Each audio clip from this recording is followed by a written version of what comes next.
Wi-Fi, sci-fi.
Wi-Fi, sci-fi.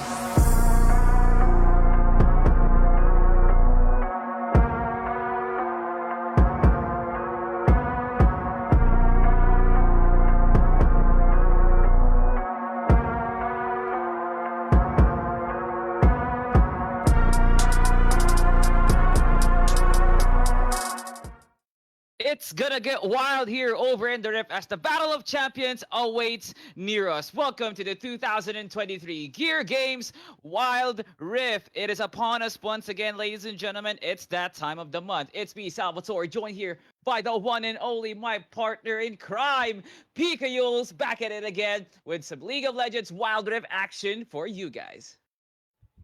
Good afternoon, everyone. We are so excited to bring the action here for League of Legends Wild Rift because the last Gear Games we had League of Legends for PC, and right now we're hopping into Wild Rift or mobile itself. So it's actually different in other concepts, but still it's League of Legends, guys. So I know that many people here are waiting for this Gear Games to happen, and right now it is here. We are down to the playoffs, ladies and gentlemen. The semifinals and the finals will be broadcasted here on TUP Gear's Facebook page.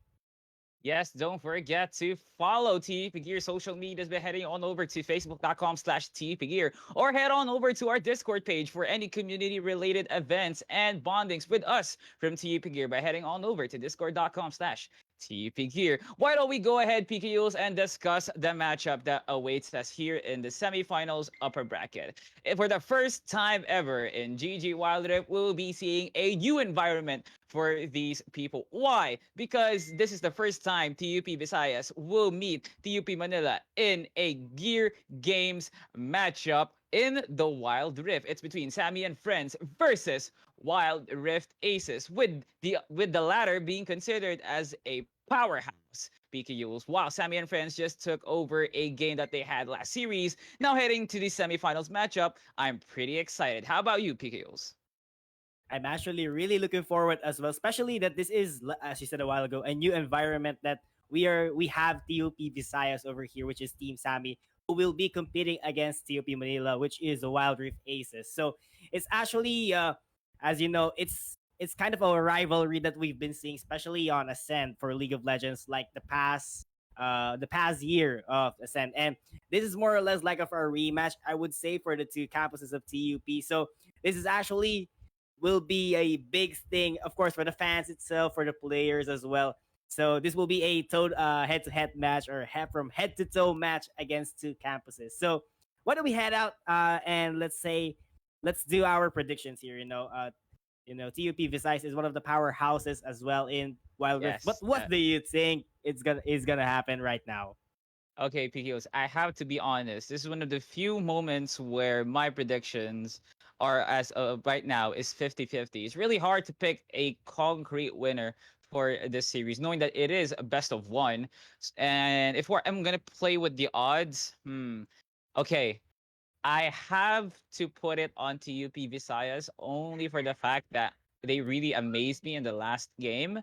And it's how much macro, and it's not much on their team play. Their individual macro and all of them sustaining the lanes is quite impeccable. Whenever it reaches mid to late game, you know that they have the game on the palm of their hands. So what about you, PQs? Are we going 2-0 or are you opposing my vote? Hmm.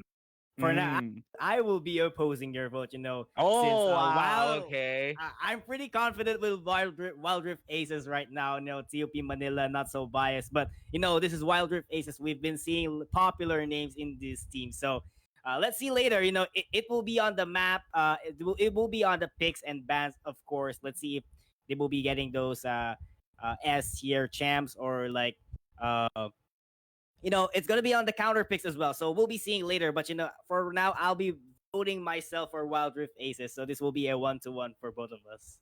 Okay, so Yules, we have now discussed the information needed for these viewers. Why don't we go ahead and acknowledge these people that are continuously supporting the events of TUP Gear? Shout out to the 29 viewers that are currently watching this event, and they are now piling up in the comment section. Why don't we go ahead and read a bunch, PKUs? Shout out po, said by Marvin Noah Lansangan, Wild Rift Aces' own. Definitely a huge shout out to you. And everyone here is being mentioned right now. So there are a lot of fanboys and fangirls just piling up on the comment section, PQs. That is when you know that the support for Gear Games is on top of the level right now. So we are just waiting for the lobby to be created, PQs. But as we now discuss as we wait for the lobby to be created, let me just say thank you everyone that is tuning currently in the stream of TEP Gear, and as well as a huge thank you for Akad Arena for helping us conduct this tournament. Without you guys, we will not be able to formulate this sort of event. So if you're still not part of the Akad Arena gravy train, head on over to app.akadarena.com and sign up your university to be a partnered alliance.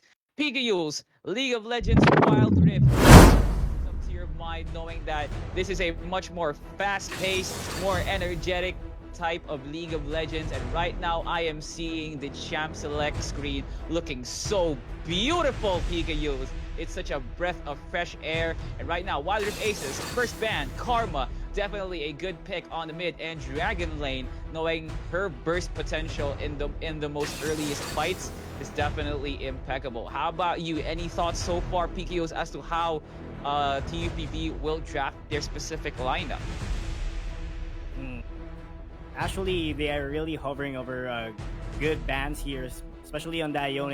Yone is a burst type of mid laner here on Wild Rift as well. Yone, he's been a big thing. League PC, League Wild Rift. He's been a very great damage dealer, I can say. So this is definitely a good ban at the side of Team Sammy, which is TUP Visayas. But for the second ban itself of Wild Rift Aces, we will be seeing a Gwen ban. And actually a pretty handy ban as well coming from them. So I bet that they will be focusing on those bans, especially for top laners out here, which is actually a great decision because top laners are really the main scaling damage, or let's say crowd control of the team.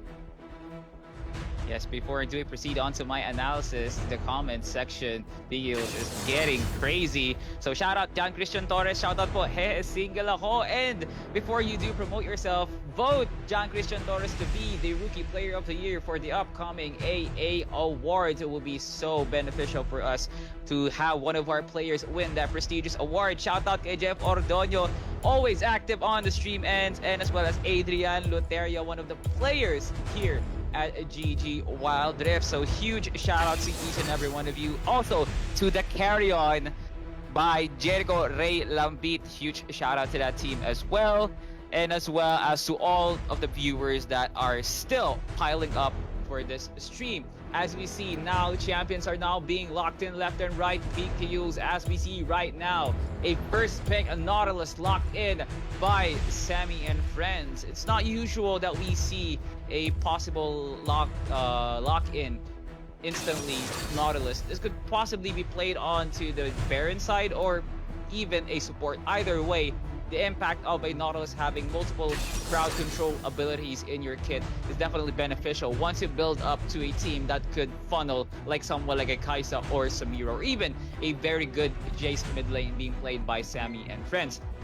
Now, for Wildrift Aces, I see them going out for a team fight centric lineup with Olaf and Aatrox. Now, to round this up, I feel like there could possibly be a Varus pick being snitched in right there, or if not a Varus, a pretty good overall aggressive more bot laner for this, because they have the peeling potential, they have the good DPS.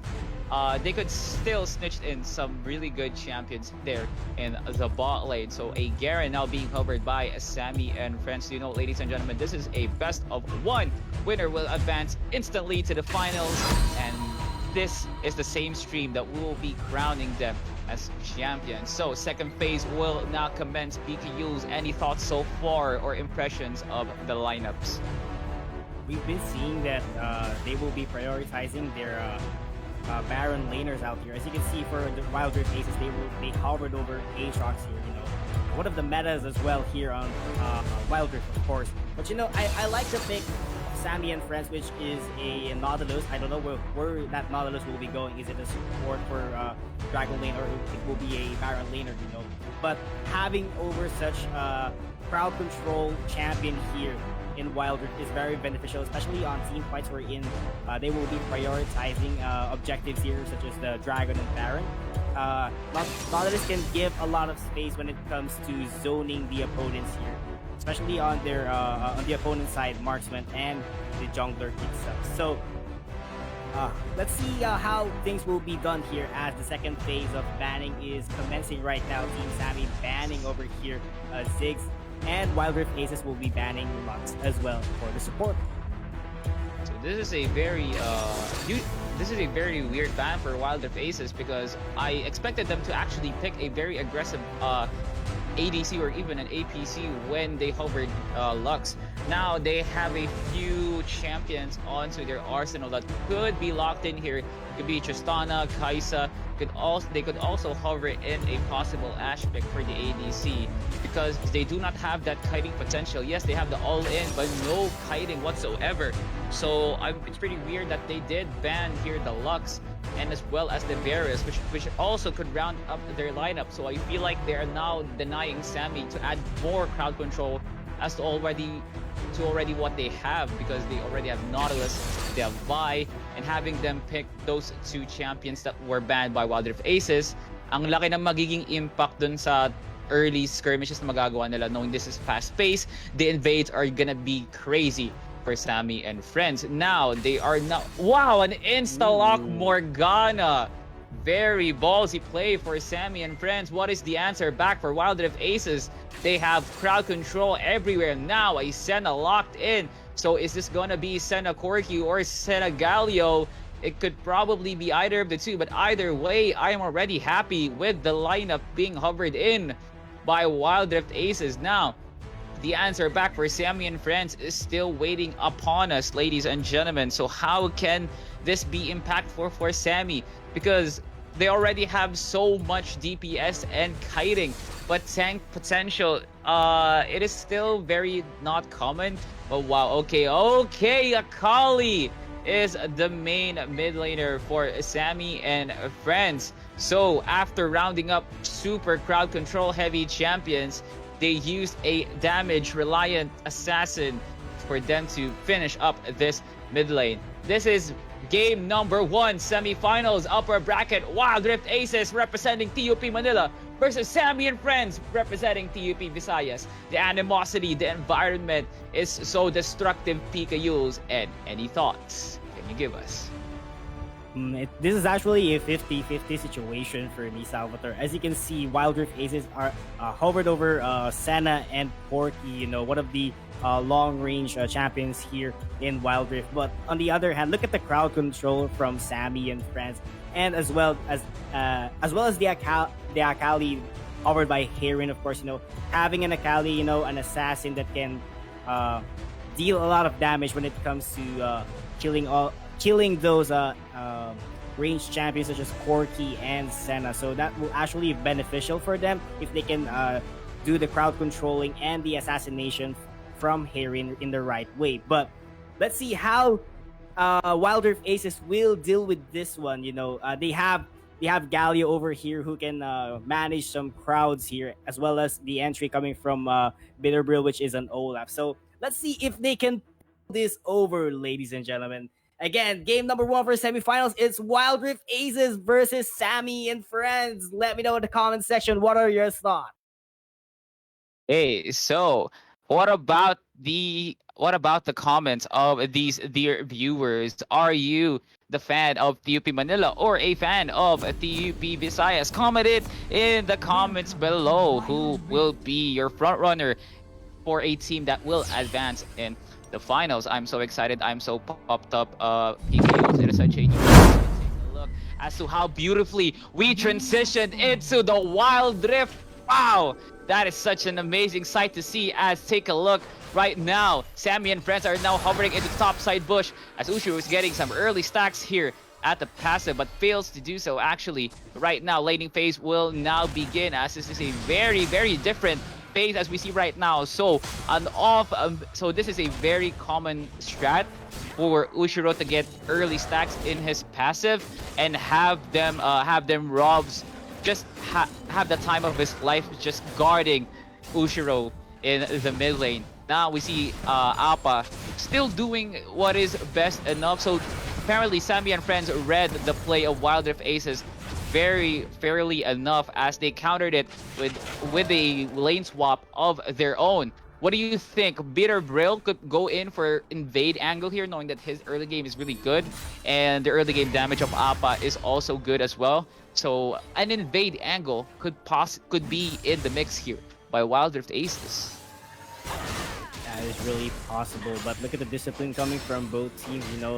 Knowing that an invade is going to be possible here at both sides. So they've been really focusing itself on gathering their stacks, the last hits towards that gold, which is actually a very disciplined gameplay coming from both teams. But look at these damage outputs coming from both sides. They've been trading off hits here in the bottom lane, especially with Appa and Aaron over here, but they are really backing off immediately. And now that's going to be an off-camp first blood coming at the side of Wildrift Aces as Sepiania was taken down, and the damage continues out here as Sammy will be backing off immediately. They did not expect the early combo of Bushiro and Robs. Take a look at Appa just walking up inside of tower range and letting know Heron it's an oh my god angle from the Morgana. She doesn't know what to do as Dark Binding is now up, but this is it Wily. But take a look at the top side of the map. There's going to be a fight between Tepiana and the rest of the members of Wildrift Aces, and there it is, another dead Nautilus on the mix, and Heron will be next. Wildrift Aces has total control of bottom side.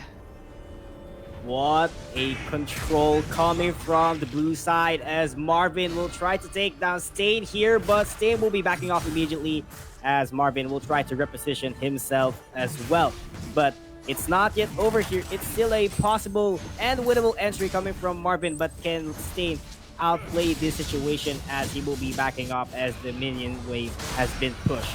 But still, Ushiro here is not letting those stacks go to waste as he's still gathering here a lot of his stacks, but they will be falling back immediately. Let's see what will be the answer here for Sammy and friends. Sammy is having a hard time farming up in the mid lane because of the range discrepancy of his champion. Wildrift Aces is using that disadvantage for them to absolutely funnel Ushiro into having an early lead and getting that first item, because we all know once we do have an early game on the Senna, the range, the damage, and the overall presence in those early dragon fights, it's going to be big. But Ushiro needs to be careful once Cease and Desist is now activated by Min. Let's take a look. They have good all-ins, whether it's from with Sammy, whether it would be from Stein, or definitely from Tefiana. So they could have a play for pick play for Sammy and friends if they want to take down and carry for Wildrift Aces. So take a look. They have Appa, they have Ushiro. So those two champions are very squishy. Sammy and friends can have that sort of angle wherein it will be a quick 4v5 and a quick objective take. But Min is now on the top side, gonna get meet up by Rubs, gets taunted. Where is the follow-up by Wildrift Aces? Gets knocked up in the air. Here comes Harry and Tefiana. And what a perfectly timed Ragnarok to deny the Dark Binding. Will the fight continue? And Wildrift Aces will not be committing into that fight, just harassing everyone into oblivion, as they know Dragon will be up in a few. So a good call by Wildrift Aces, but that is not a recall for Bitter Brill. Stein will now be pushing into the lane, and now the waiting hands will be on the side of Wildrift Aces, but the wave is not onto their side, sadly enough. So what could be their answer here? So waiting at the perfect time, throws down undertow. Is this going to be a dive angle? Yes, it is. Here comes Dawning Shadow, but Bitter Brill is taking so much tower damage, and the Darkened Blade is so huge. Smite it up, Bitter Brill. A secured top dive to take down Stein. Oh my god, Wildrift Aces have total control, not just on the bottom side, but on the total game itself. So this is a dragon call for Sammy and friends, and Robs is early in the party. Take a look, it's a 3v2 action, Justice Punch onto Sammy. It's a 3v2, make it a 3v3. Sammy's taking so much damage from Alpha as they make it a 3v2 instantly. Robs is one hit away from death, and Min will be surely to take that down. And now Min gets a heal from the dragon as they are not done engaging onto it. Ujiro gets caught on the ground control by Sammy and friends. Min is now running away. Wildrift Aces bit more than they can chew. They have no answer as to the damage, as Appa, there it is, secures a double kill, but the dragon is not taken. It's a massacre on the bottom side as the river turns red. What a control coming from Wildrift Aces. As you saw a while ago, there has been a clash coming up from the top side, but look at the rotation coming here from Wildrift Aces, denying that dragon take from Mirren, as they will be taking the first Drake onto this game, and they will be rotating all the way on the mid side, trying to push this turret as well. There is a lot happening, PKUs. 6 minutes and 20 seconds of the game. We are still yet to see a resurgence for Sammy and friends. They are trading blows. I'm not gonna lie. They are holding their own and having their team fights. With Stein having a good respo from heading on top side, now going to the bot side to make sure there are some reinforcements in that dragon take. But still, it is a good sight that Wildrift Aces have their synergy at the palm of their hands, because their calls have been on point, whether it would be playing for a pick, playing for an objective take, and especially going in for good 1v1s. Appa now taking some good damage from Sammy. They do now have to respect the overall presence of Sammy in team fighting and going in for them solo kills. Now Sammy and friends also need to learn that sustaining their lane is much as important as taking a very good objective. Here comes Cease and Desist, now popped by Min as the hero's entrance will be activated by Robs, as the dangerously low Stein will be killed by Robs.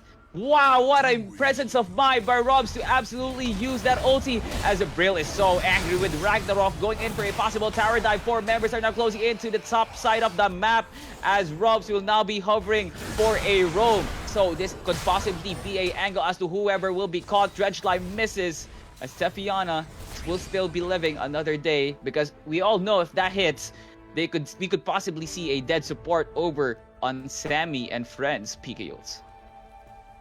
The combination of Robs and Ushiro here has been a great thing, or a big thing for Wildrift Aces. Their rotations are on cue, on point, and it's actually a worth it for them. They make sure that it will be a 100% kill situation or objective situation coming at their side.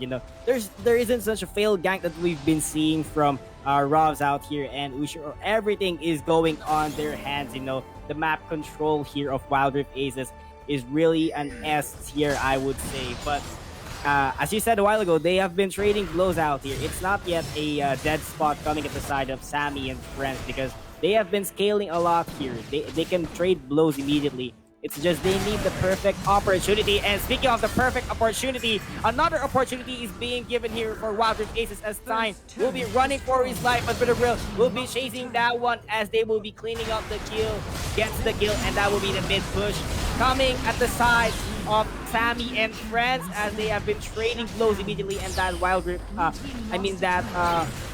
Rift Herald was deployed, and Marvin continues to flash and dominate this one as they will be backing off immediately. Good angle for Sammy and friends, as they know a pandemonium will break out on the top side. With them having Rift Herald, they initiated a push in the mid lane and dove off onto Ushiro because there were no reinforcements and assistance that will be called. Hero's entrance is down, and as well as Marvin and the company are late in the party, as the second Rift Herald could be in the mix right now. A 50-50 chance between both teams. Here comes Min and Bitterbrill. Both smites are on equal levels, so the initiation will be the one that will determine who will get Rift Herald. Is going to be stolen by Min, but the fight will break out. Frontliners are dead by Sammy and friends. Double kill secured by Appa, but on the backside it's a 2v1 action. Tefiana doesn't know what to do. He is confused. Sammy's the one that's alive. You guys get Rift Herald. Wildrift Aces get 4. What a trade coming from Wildrift Aces. A big 4 kills coming from them by not taking that Rift Herald, which is actually a big trade coming from them. That will give them a lot of gold for sure. And speaking of gold, they have an 8,000 gold lead here. Salvatore, actually a great gold deficit coming from this team, but they still have the Rift Herald for Sammy and friends. It can push a turret or two here, so be seeing if they can use it properly onto this side, as it's still a winnable situation out here for Sammy and friends, knowing that there is still 15 seconds on the clock on that Infernal Drake, which can give them a lot of damage output. But let's see how the path will go for the junglers out here. Min and Bitterbrill, as will be commencing this vision at the side of the Infernal Drake, and that is going to be the take coming from them. It will commence, but let's see if Sammy and friends would let that happen, as that is going to be the Dark Binding coming at the side of Hayden, but it won't be connecting into something as the zoning continues at the side of Wildrift Aces, and that will be the Infernal Drake coming from them. Secure Dragon, second of the game by Wildrift Aces. Team fighting just raced through the roof. If they do want to force something, yeah, they will win that, but they have also respect. Big package by Appa, but Dredgeline hits onto Tefiana. It's a big crowd control by Wildrift Aces. You know better, Tefiana. Members of Wildrift Aces are as strong as lead. Sammy walks up onto 3 as what will be the escape mechanism. It's going to be used and flash over to the wall. Rogues taking so much damage, but Demacia Justice will not be popped on to Stain, as a good set of chain CC being thrown up by Wildrift Aces denies them a kill onto the Galio. They are so functional as a team, Pikayus. All of the calls are so on point, and all of the abilities are hitting for Wildrift Aces. They are now pushing into a mid lane for a possible kill onto Sammy. If that will be the case, Shuriken toss onto the backside. Re-engages in with a 3-2. Now, Sammy uses the perfect execution to escape, but it's not enough by the rage of Ushiro. Wildrift Aces now calls upon the rain down on the parade of Sammy and friends, because they know they are strong 12 minutes into the game.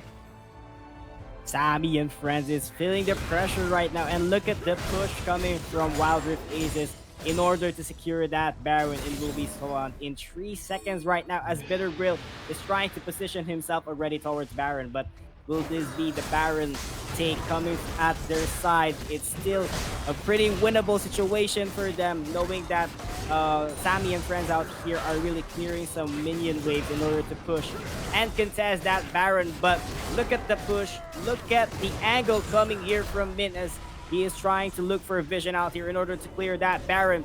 But we'll see what will be the response here from Wildrift Aces as Sammy and friends will be backing off from the Baron itself and they will be trying to look for a new angle out here.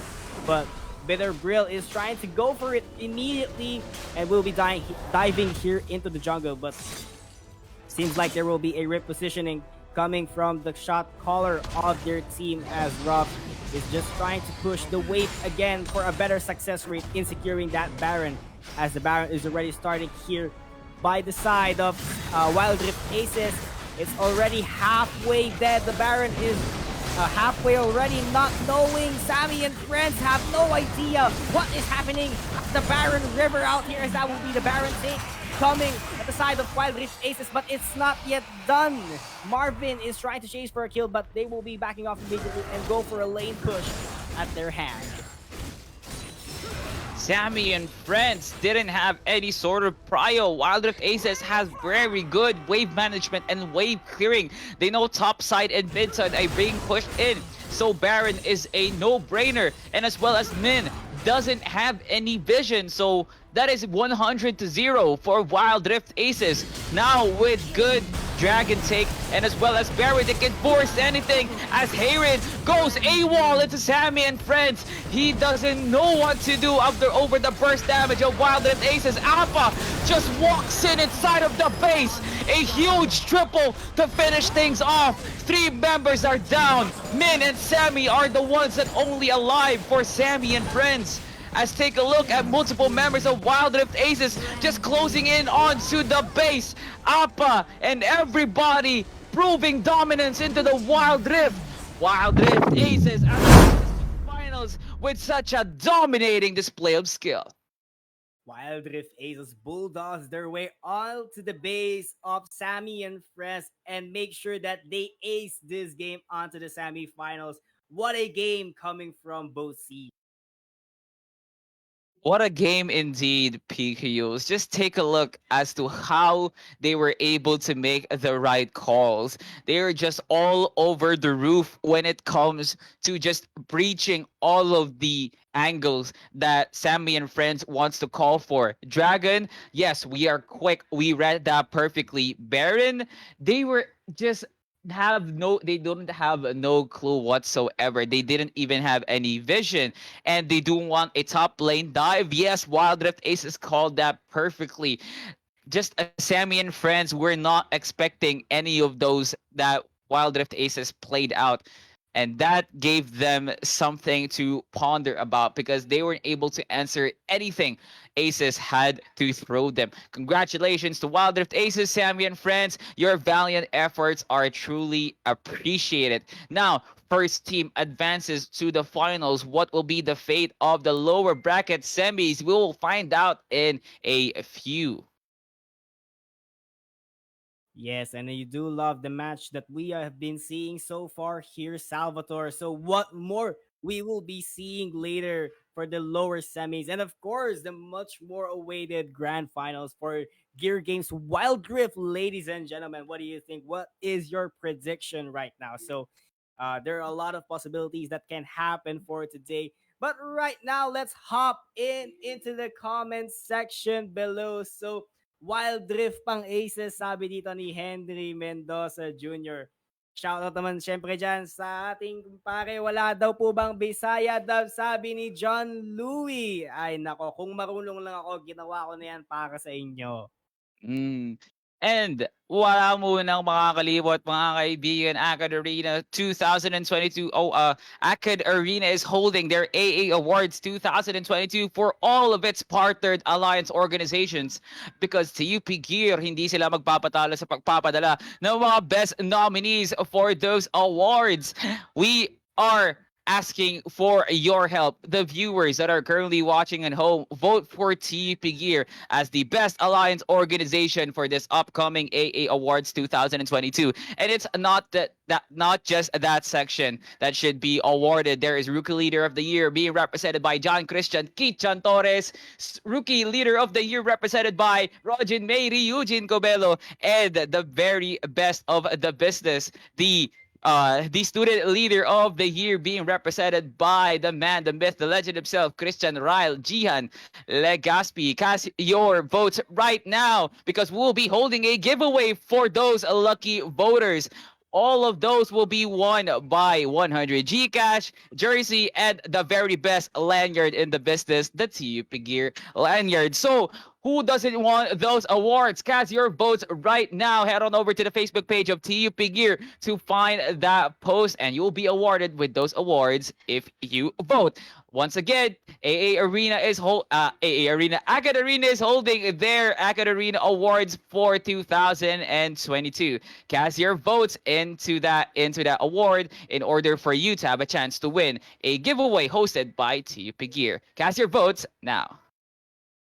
More votes equals more chances of winning. And of course, we will be appreciating the love and support that you will be giving, of course, to TUP Gear. And of course, never forget to vote. Vote here, my partner, of course, for the student talent of the year. It's Salvatore. Ladies and gentlemen, make sure to vote him right now. Again, more votes equals more chances of winning. So speaking of the giveaway, Salvatore, this is a very random topic as we wait on to the next lobby. So, what do you think of the giveaway? We have lanyard, Gcash, and of course the jersey. So, if you are going to be submitting your vote and your entry for the giveaway, what would you be, let's say, ano yung gusto mong makuha dito? What would you be looking forward to win onto the giveaway, of course? Meron na akong TUP Gear lanyard, meron na rin ako 100 pesos sa Gcash. So ano pa bang kailangan ko? Yes, jersey. No doubt about it. Hanggang ngayon, sa kinatagal ko sa TUP Gear, wala pa rin akong jersey. And that is just very sad. So I do hope I win that giveaway. So for all of those na nangungulila na wala pang jersey, wala pang lanyard, at wala pang laman ng Gcash nila, do not fear. TUP Gear is right here. Cast your votes in the Akad Arena Awards and supporting TUP Gear along the process for you to have a chance to win those mentioned prizes. Excuse me po, mga kaibigan. Yes, you heard that right. You will be having a chance to win those lanyards, the jerseys, and the cash that you solemnly want to have in your arsenal. Just take a look. Walking around TUP, no? Having a very amazing lanyard, having enough money in your pocket, and styling up your way into entering a classroom with a GHX jersey provided by the folks behind TUP Gear. So, what are you waiting for? Cast your votes in the comments below. I mean, not in the comments below, or at least cast your votes into the post by TUP Gear by heading on over to the comments below. Mamaya magpo-post sila ng link dyan. PKUs will be waiting for the lobby creation in the short moment as you and me will be seeing some action later on. League of Legends Wildrift. We'll be right back with some more and intense Gear Games action.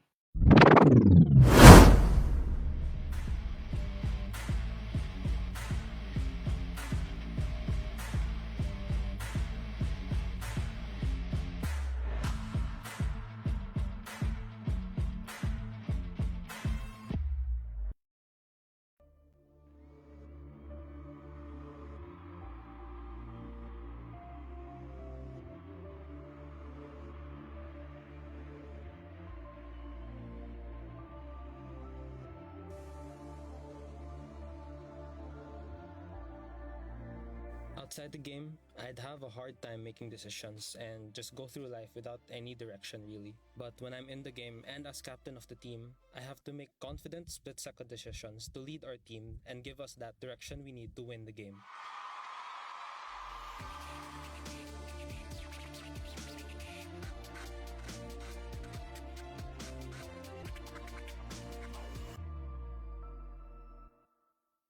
And make it known, but first gonna go down and Germanium will keep TUP alive.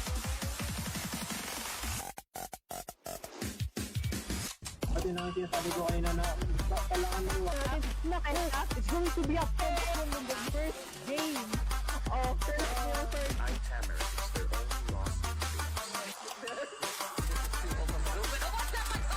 Well, he is entry, and that's the thing that they're doing right now. But Memes, he's gonna get taken on no trades at all.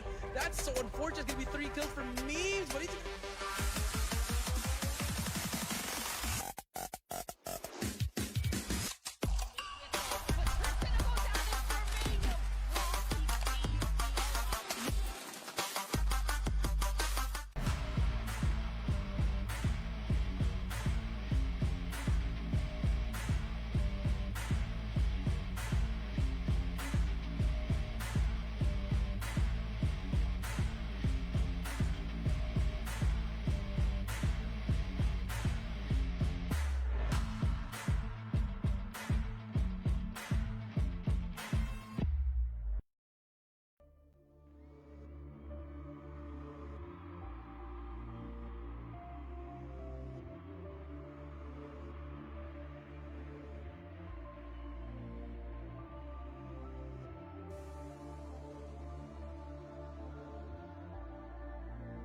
Outside the game, I'd have a hard time making decisions and just go through life without any direction really. But when I'm in the game and as captain of the team, I have to make confident split-second decisions to lead our team and give us that direction we need to win the game.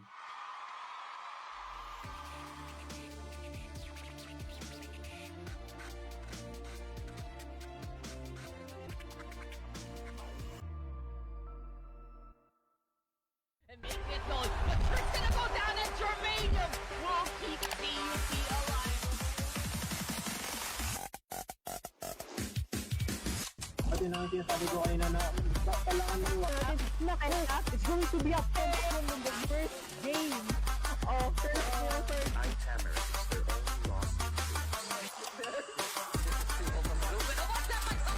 Well, he is entry, and that's the thing that they're doing right now. But Memes, he's gonna get taken on no trades at all. That's so unfortunate. It's gonna be 3 kills for Memes, but he's.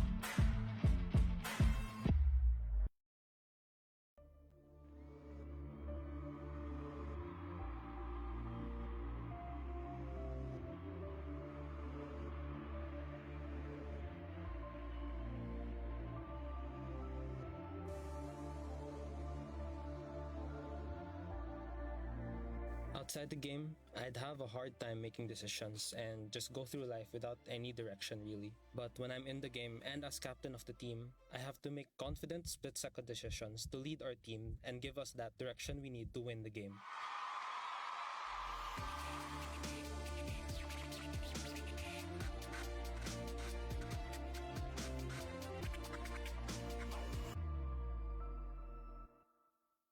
And make it known. But first gonna go down and Germanium will keep CUP alive. Pati na yung sinasabi ko kanina na kailangan ng It's going to be a problem in the first game of first quarter.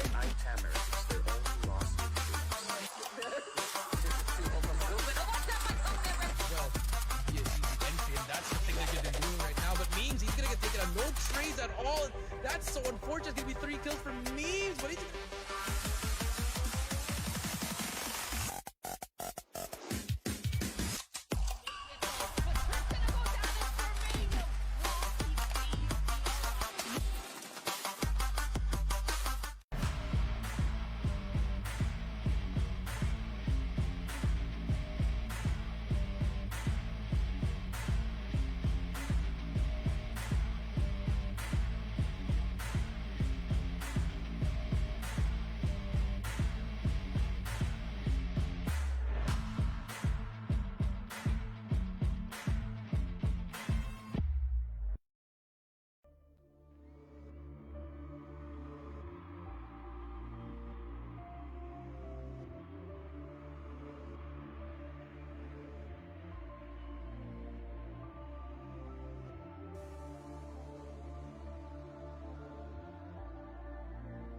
Outside the game, I'd have a hard time making decisions and just go through life without any direction really. But when I'm in the game and as captain of the team, I have to make confident split-second decisions to lead our team and give us that direction we need to win the game.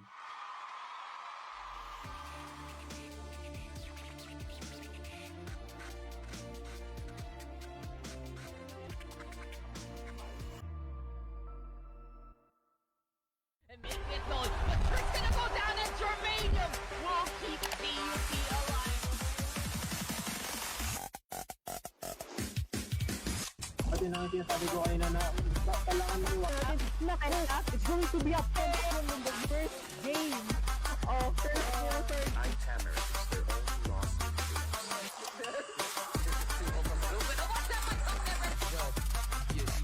And that's the thing that you've been doing right now. But Memes, he's gonna get taken on no trades at all. That's so unfortunate. It's gonna be 3 kills for Memes, but he's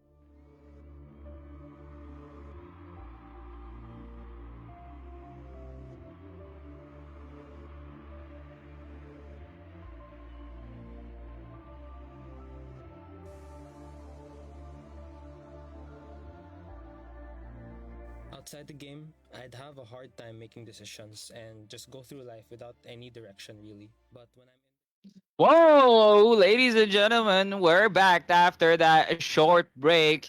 Here, we're still at Gear Games 2023 Wildrift, delivering the action you guys at the comfort of your home. It's still Salvatore and PKU's all of the service that is bringing you out of your comfort zone, ladies and gentlemen. This is League of Legends Wild Rift semifinals lower bracket between the people behind TC versus what's that team name again? It's TC and Wafu Gaming. Almost crossed out of my mind. So right now we are just waiting for a champ select, ladies and gentlemen, for that team to determine who will face Wild Rift Aces in the finals. Big Yules with no impression whatsoever. Let us just draw a dart in the drawing board. Who will be your team to pick to advance in the finals? Because absolutely, I'm just throwing out of the shade right now that I don't know which team will advance, because I really have no clue, absolutely have no idea between these two teams. All I know is that both teams have a GHX representative at the both teams. So just imagine as to how much impact varsity players have in making sure the calls are right.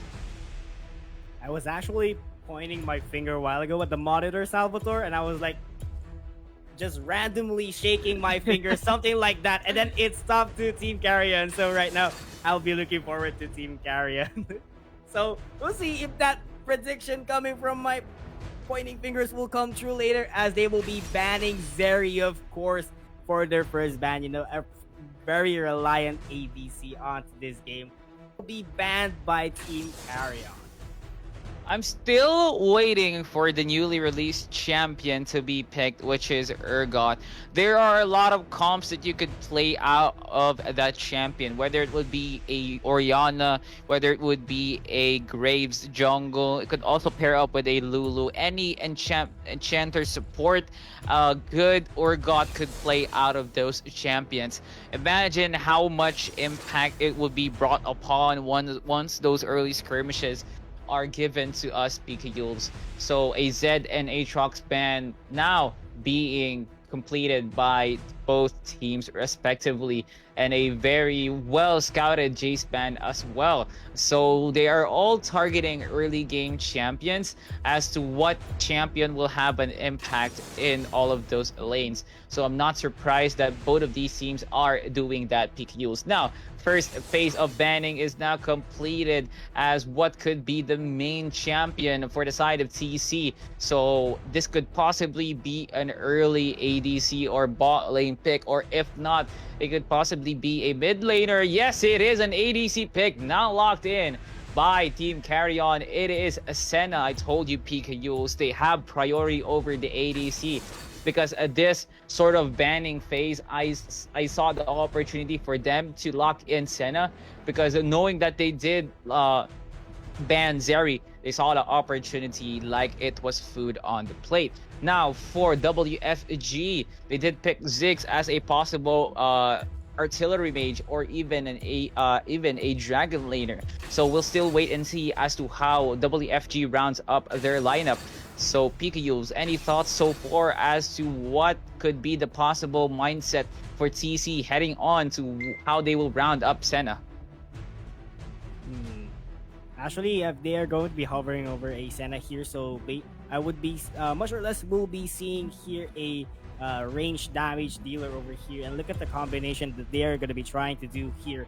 A Senna long range and a burst karma combination, which is actually, it will be a pain for the dragon laners, I would say, but we will be seeing on how this composition will work for them, as we have been seeing here for WFG, of course, the zoner Nautilus of the game, and as well as a Ribbon that can give a crowd control as well as a damage output for their team. As the second phase of banning will now commence, it is an Olaf ban coming at the side of WFG, knowing that they don't have any idea if what will be the jungler or the top laner here, or rather the Baron laner coming from TC.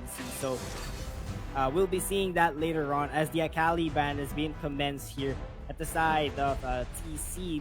They can't afford here an assassin damage dealer, knowing that they have a Senna and a Karma here. So they have to get rid of the possible assassins in the game in order to higher up the chances of winning of their combination Senna and Karma. So they do now locked in Karma, so it is a very good combination with their jungler, that is Wukong. So they did ban another good top Baron laner, which is a Gwen. So I'm surprised as to what could be WFG's pick.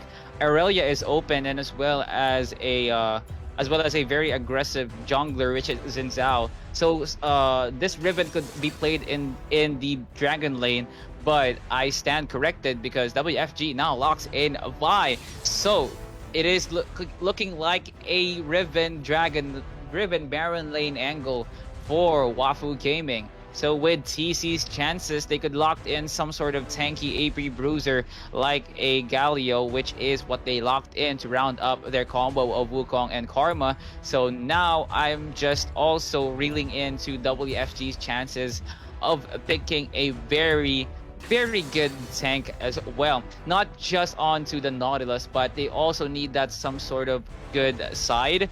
So WFG needs a good ADC. So wait just a minute, PKUs. I need to wash my eyes really quick, because please do confirm into myself that Team Carry On locked in Timo. Wait just a minute. Okay.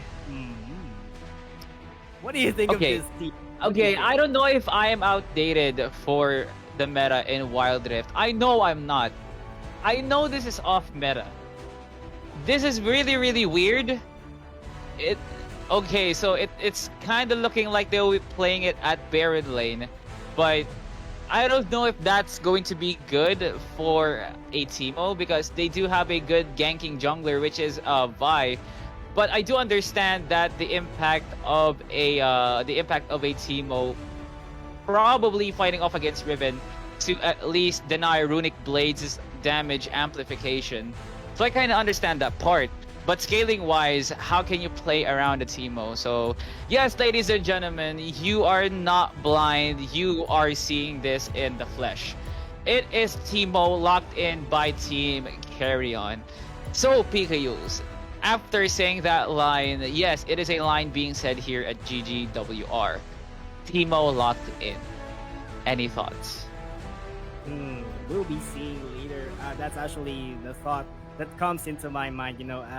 As we know, Teemo very off meta here, but you do have a point when it comes to a 1v1 duel with Riven if this will be utilized into the Baron side. But for late game, I would say it's pretty more or less Teemo will be doing a zoning in order to secure the objectives coming at the side of TC.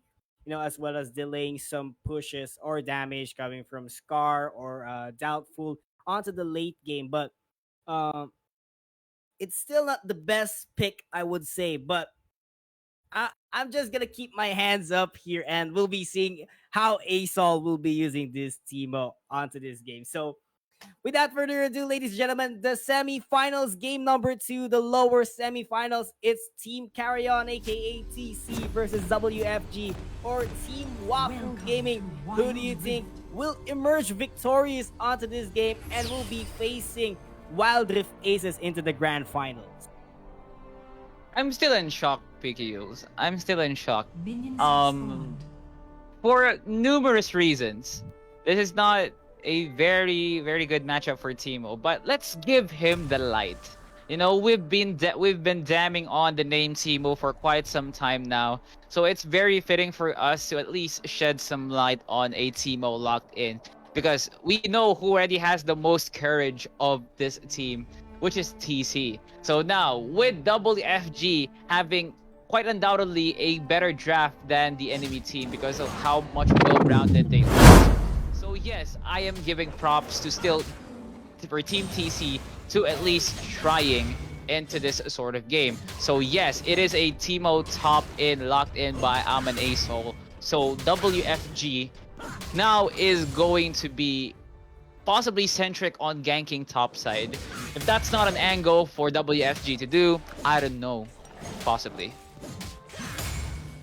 We will be seeing Salvatore on how the Teemo lock in from ASOL will be used onto this game, as that will be the trades coming from Doubtful and ASOL. And Doubtful will be running for his life. Look at the poison damage output coming from ASOL onto this game. So pretty more or less we've been seeing right now how this Teemo lock in is gonna be doing onto this game. So far it's looking good for a 1v1 match coming from Doubtful and ASOL, but we don't know what will be happening here onto the late game. I don't know if this will hurt the chances of Team Carry On to scale over to the mid game because they do have Teemo, but I do know a strat that could possibly elevate them. It's called planting as much shrooms as possible into the riverside wherein objectives are highly affected sort of strat, because it will go ahead as to be a good AoE DPS for WFG because they do not have any sort of utils other than shielding. 1v1 on the top side, Doubtful taking some damage from the poison and ASOL as well. So it's a recall for the Teemo as mid lane is now a possible dueling side as Scar going aggressive. Flash steals Tempest. First blood onto Scar. Mortal Steel, I should say. Scar going in for a early solo kill, knowing that Colin cannot answer back with a fully stacked lethal tempo Yone. That is a solo kill on the books by Scar. Can we see more? Clean first blood. You do have to love what Scar has been doing onto that side, knowing that he has the upper advantage once that lethal tempo has been commenced or have been deployed onto his hand. Very great decision coming at the side of WFG, and of course, I will commend Scar on that one. But speaking of damage output itself, it's going to be a straight blows coming here at the side of Jericho and of course Blue. But you gotta love the discipline here at the top side of the minimap. The rotations are really happening right now for both teams, but let's see if that rotations will be a possible lane take for them or objective take for them, as another blows have been trading here at the side in mid lane for Scar and Colin. Okay, so TC and WFG has been playing passive lately, so there is some good XP discrepancies on the top side, as Doubtful is still level 5. So clearing wise, there is some struggling between Doubtful's clearing, as there's now goal all in, Blade of the Exile pop, so no Wind Slash still activated by Doubtful, so all in, it's very much more favorable onto the Broken Exile, which is Riven. So what could be the answer by Asol? It's definitely just use Blinding Dart to negate any sort of damage. Gerald now gets caught and now gets tagged with the root. Here comes Joker, and as well as a follow-up Dawning Shadow. Can they kill it? Yes, they can, with a crushing blow onto the head of Gerald. Here comes Scar with the reinforcements, as Colin still walking up, gets CC chained by Gerald, and as well as the rest of the members of WFG. Now, Jericho is still going ahead and scaling. Otherwise, TC trades blows 1-for-1. 1-for-1 trade. Not bad for both teams, but we only have 20 seconds on the clock until that Rift Herald. And first, Drake will be deploying onto the Wildrift, but let's see if that will be an instant take coming for both teams, you know. Look at the gold gap coming here. It's not that big. It's only 1.9k coming at the side of Wafu Gaming. It's still a doable for both teams, or for TC, I would say, as that will be the Drakes and Rift Herald will be deployed onto the Wild Rift. But look at the zone, look at the discipline and map control coming at the side of TC. Let's see if that will be a successful take from them, as Wafu Gaming will be trading that zone into the Dragon itself. Let's see if that will be a successful trade coming at the side of TC, as Joker and his company is just trying to kill the Rift Herald here, as Wafu Gaming will be taking down the Drake and the Rift Herald will be taken down by TC. Ganking angle. Now Joker, Nimbus strikes in. Just wave clears it for the Rift Herald to have the time of his life. Now Shelly will now be pushing in for some tower plates, making sure Team Carrion secures down the goal. But here comes reinforcements. It's a 3v2. Joker walks on in. Here's entrance. What can it do? Absolutely nothing. Colin is now late in the party. Depth charge now activated onto him, but it's just Chain CC overboard. Chain CC, everybody. WFG punishes two members of TC, just walking up, making sure that no members are left behind. The victims are just pwned by WFG. Take a look at the replay here, ladies and gentlemen. It's just Joker not doing the right thing, which is just spawning the Rift Herald and walking away. You do not have to stay. You know that there are roaming members of WFG just hovering up into the mid lane. Gets punished so heavily. So now going back to the game, what an amazing replay. Head on over after that, ladies and gentlemen. So Pikayu's now WFG have the game onto their hands. What do you think are the calls for the next possible plays? I don't see them going in for objectives because it is still not up. But I feel like them playing for picks could possibly be the main goal here. It could be the possibly goal for them, Salvatore. But a while ago, we've been seeing already the consequences of having a Teemo out here, which happened a while ago, the top clash. But speaking of that one, trades are being blown here for a 1v1 situation against Asol and Doubtful. And this could be a possible gank coming at the side of Joker and TC. But let's see if that will be commenced onto their side, knowing that Milani is already near onto the top side as well. But still a very patient push, or a very patient trying to pick off some kills here, is very disciplined coming from both teams, as this could be a possible lane gank that Milani will be doing here. Take a look at the patience, and they will be revealing that vision coming from Asol. So this will be a possible another set of rotation coming from both teams. Shout out Aliyah Ignacio B. You are acknowledged in the comment section. Thank you, Ian, for tuning in to the stream. Yes, Henry, that replay was astonishing, and it's brought to you by the folks at TP Gears Broadcasting Team. Back to the ball game dito tayo, mga kaibigan. WFG wants to propel their lead even more by having a full clear by Melanie and still hover onto the top side. I know Asol does have flash, but this angle is too good to pass up. Also, there are already shrooms being spread out into the top lane, but if Doubtful and Melanie are to be careful and not stepping up into those shrooms, that will delay their overall all-in, as I am now being bitten off by my words. Off-cam kill by Colin onto Scar. Asol is 1 pixel away from death.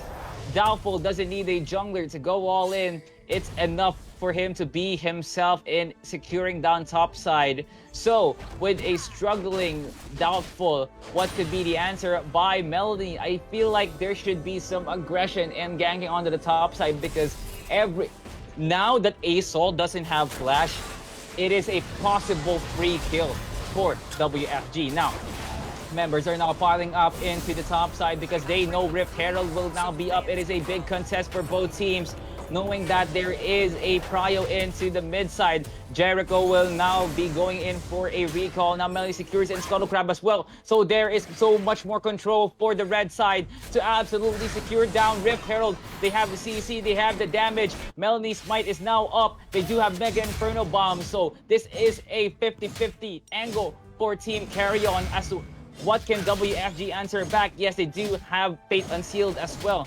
So there is so much advantage that the red side could possibly pull out in securing down this Rift Herald, but still, it is a 50-50 with knowing that it is a 4v5 angle. Now, Rift Herald will now be started by the side of Team Carry On. Now, oh my god, Joker gets face checked, but sets up a beautiful two-man knockup. Now the backside is being ruined by Team Carry On as they secure down Peevish Girl. Next will be Jericho. It is a warfare onto the top side, but still it will be secured down by WFG. Doubtful is doing a montage, puts out the Nightcore, but it's not enough as the DPS from Asol is too good. Meanwhile, double kill out to Scar. Wafu Gaming lets it be known that they are truly the driver of this bus, securing down Rift Herald and as well as mid lane.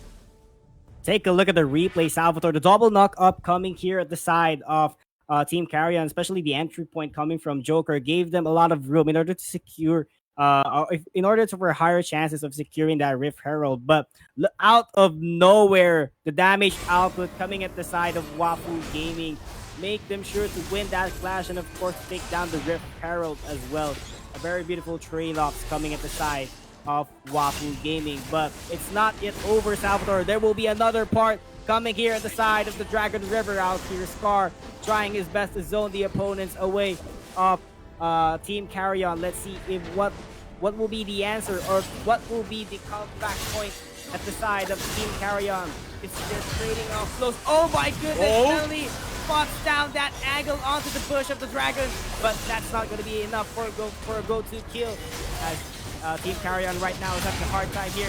Joker is trying to trade off some blows, but that would be a much more dragon secure coming at the side.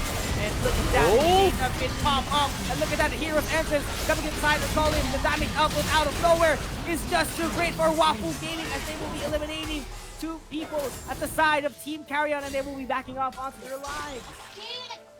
There is so much potential for WFG in securing down the game, as Colin will now be getting caught once again onto the key burst of Doubtful. Wafu Gaming are just all up in the grill of TC, making sure no member will be closing out in the pit. Just make also the punishment from WFG are just so amazing left and right.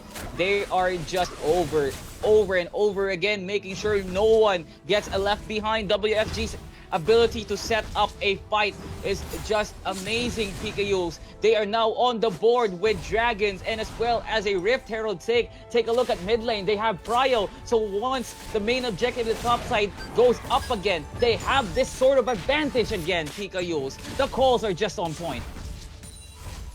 Truly is on point, Salvatore, and right now 5 seconds still. The Baron will be spawned here at the side of the Baron River. Let's see, that will be an instant take coming at the side of Wafu Gaming, but as you can see, Joker will be resetting the way into their base, but decides to cancel it immediately.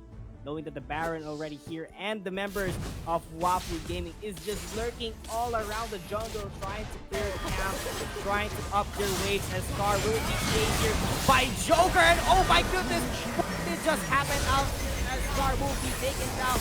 That will be the Hero's entrance coming again. The side of Jin Carrion trying to push down the turret onto the side. The Baron lane is not just over for Joker out here. Trying to chase for another kill out here. That would be Divine coming here. Let's see if that was the next kill. Nothing's gonna happen here as Doctor will be pulling in. Doubtful? Oh my goodness, what a trade-off coming here. That will be the entry point again. Coming to the side of Wafu Gaming. Doubtful with the engage of his life. I'm so fond of the ribbon pick by WFG. Now, with them being able to set up despite TC being the first to engage in the fight with a good Transcendent Flame by Blue Orb and a Dawning Shadow by Jericho, there were still some parts wherein WFG was able to answer back with Scar. 4-man Fate Unsealed, and that was a good setup enough. Despite him being dead, Doubtful and Melanie were the timing was so perfect for Doubtful and Melanie to be in the fight. Doubtful definitely was the MVP despite being late, I would say, because we all know what happened after. Scar being able to set up that fight was so good. But right now, 3-man face check by TC as they spot down Doubtful. No broken wings, no flash, definitely a dead ribbon. 4v1 for desperate measures. Now a 4v5, but that is just a better setup because WFG, no contest whatsoever, will be securing down Baron in a few, but Joker was still good enough to be present in the fight. Baron is now 4,000 health. So will this be a re-engage by WFG? What is the goal by TC? Now there's a lockdown potential here on the side of Gold, and Dawning Shadow is good enough for them to sustain a fight. Here comes Hero's entrance. Knocks up on a Melody. No more spike for WFG. Scar is now down. TC is winning this team fight with no Doubtful. They are definitely ponying up WFG. Now a dead Jero will now be a next victim of the punishment of TC. WFG wasn't able to take down Baron fast enough, and they were punished for it. Gotta love the response here coming from Joker and Colin as that Hero's entrance was deployed. Take a look at this replay. Look at the Hero's entrance coming from there, securing a kill immediately, and the blows of trades are continuing onto this matchup. And look at Blue Orb. Look at that damage output from everyone coming from Team Carrion. Despite having a large gold gap and item gap here, they really made sure that that opportunity coming from Colin and Joker that they gave won't go to waste, as 15 seconds on the clock here for the Infernal Drake to be spawned. It is a must secure coming at the side of TC, knowing that they need a lot of damage output, and that bonus damage that they can get from this Drake will be a great factor onto their team, as that dragon will be spawned right now onto the side of the river. But Scar is just trying to go for a kill, trying to secure a kill in order to take down Joker, but that will be just a clone coming from Joker, as that's going to be the entry point coming at the side of Wafu Gaming out here. They are trying to pull the dragon all the way into the river in order to have a better chances of getting that Drake. Drake is really low right now. Let's see for a possible steal. That's not gonna be a steal. Coming at the side of TC. That be coming immediately. Look at that combo coming at the side here of Team Carrion. It's not yet over for them, as Joker was taken down onto that blade of Scar and his company. The push is still continuing onto the side of Wafu Gaming, but look at the chains coming from Jericho. That will be enough to buy time in order to retreat for his company. There was not a good enough follow-up by Team Carrion. It was a 3-man knockup. All they had to do was follow up. Joker and Blue Orb wasn't in a good connection for them. They were easily bursted out by Scar's DPS. Now, Wafu Gaming still onto the driver's seat with them having 2 members down. They could possibly take down Baron, which in turn they are. Now with 3 members now closing in, they do not want to force anything. Doubtful messes up the wall hop, but still take a look. They have control of top side and mid side once they do clear up this minion wave. So PKU's, WFG's, Waffle Gaming's chances of making sure that they have control of mid lane, which is the most important part because they have a pushing Baron empowered minions. This is the most important lane that they should secure. Now, with this PKU's, they have this game in some sort of a loop because they don't know how to finish. They don't know how to clear things off. That is actually true, Salvatore. Right now, TC over here having a hard time which side to defend. Look at the split push coming from Doubtful and Scar at the side lanes immediately. That Baron buff is giving them a hard time in order to defend out here, as that push will be commenced here by Scar, but Joker will be trying to buy up some time. That will be the ultimate coming against from the Ziggs or from Jarrell immediately, but that's not gonna be enough in order to defend that side, as top lane was pushed here by Doubtful, so that will be only the inhibitor turret coming at the Baron side. Let's see how the defense mechanism of Team Carrion will be done here, as the Dragon turret or Dragon lane turret is not yet pushed by Scar, but look at the pressure being commenced here at the side of Waffle Gaming. It's just them piling up the pressure in order to secure this game, ladies and gentlemen. 18 seconds on the clock in order for that Drake to be spawned. This will be the game changer coming at the side for both teams. 11-9 with a inflating gold lead by Wafu Gaming. They do now have at least some good map pressure in mid lane. So now with Baron now being down for WFG, I feel like them securing Elder will slow things off in this game. But still, Joker and Melanie have the same smite level. So if they do have a good setup, which in turn they are, TC can still have a chance in winning this team fight. They do have good DPS, they do have good setup. But take a look at the base. There were 3 members defending the base, but there was no pressure as to why there were so many members in the base. Colin gets caught. Now WFG piling up onto the Dragon side. But take a look at Joker being pressured down by Peevish Girl. 2,000 health onto the Elder Drake. What can TC answer back? Absolutely nothing. Now red side secured Elder Dragon.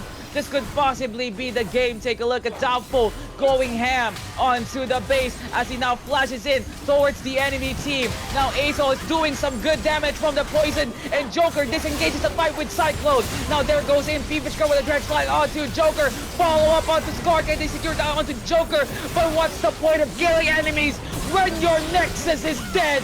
WFG making sure that this game is theirs. They will be advancing in the finals. And Scar, what a big moment coming from them in order to get that kill against Colin onto the Dragon side, as well as Peevish Girl trying to zone things out in order to delay the push of Joker for a possible steal onto that Elder Dragon. It could have been the moment for TC if they can stole that Elder Dragon, but again, at the end of the day, it's just Peevish Girl over there and Scar getting the most important kill of the game in order to secure that victory. Ladies and gentlemen, Wafu Gaming will be proceeding onto the grand finals, and they will be facing up Wildrift Aces. That would have been so cool of an angle PKOs wherein Joker would go into the Baron pit and Colin would call in Hero's Entrance to at least have him a shield and let the DPS of it delay. Then there goes the follow-up. But it was a missed call for 3 members to defend the base. It would have just been at least a Blue Orb that could defend the base because she has good AoE. Team Carry On, what was that call? But either way, Wafu Gaming secures that game. They will be advancing into the finals and their reward awaits them. But the barrier is being blocked in by Wildrift Aces because that will be their enemy piling up into this finals matchup. It is now drawn in the books, ladies and gentlemen. It's Wildrift Aces versus Team Wafu Gaming. Team Carry On, your efforts are truly appreciated in making sure that your fights are worthy as your opponents are. Ladies and gentlemen, like I said, the finals has now been drawn. PKUs, any thoughts going into this finals matchup? Well, actually, both teams that will be facing off against on the grand finals itself Wildrift Aces over here has a composition wherein they have a phenomenal map control.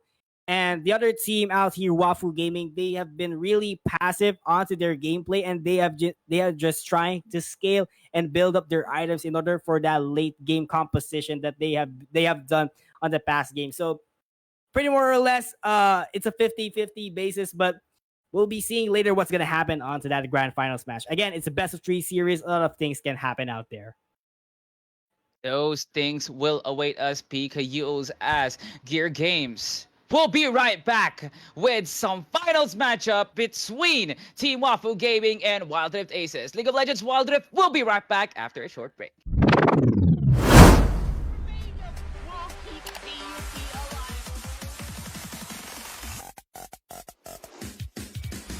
Pati na yung sinasabi ko kanina na kailangan mo It's going to be a problem in the first game of first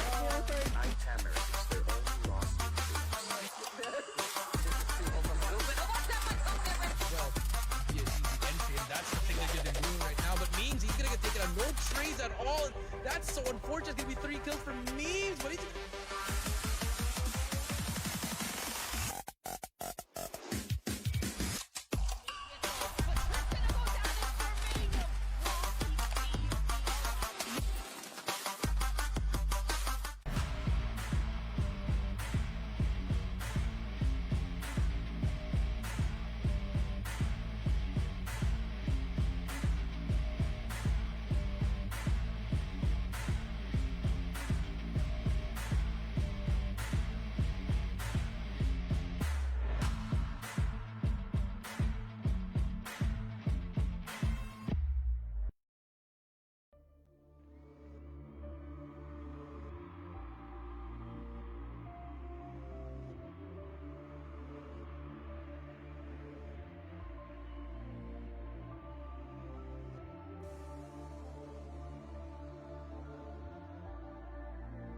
Outside the game, I'd have a hard time making decisions and just go through life without any direction really. But when I'm in the game and as captain of the team, I have to make confident split-second decisions to lead our team and give us that direction we need to win the game.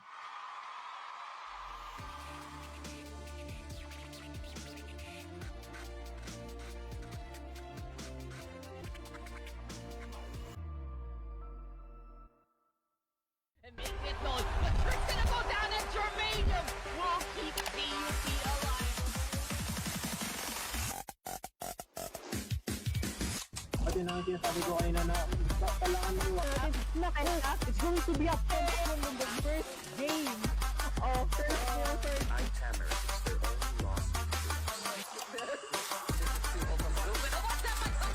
Well, he is easy entry, and that's the thing that you've been doing right now. But Memes, he's gonna get taken on no trades at all. That's so unfortunate. It's gonna be 3 kills for Memes, but he's.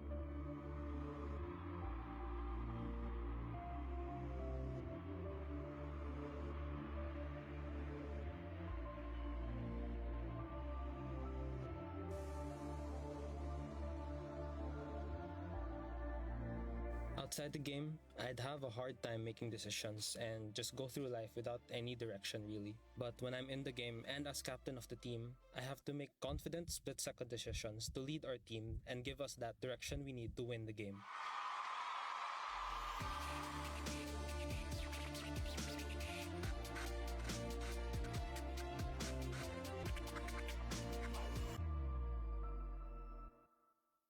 And make it known. But Trick's gonna go down, and Germanium will keep CUP alive. pati Yun ang sinasabi ko kanina na kailangan ng It's going to be a tension in the first game of first.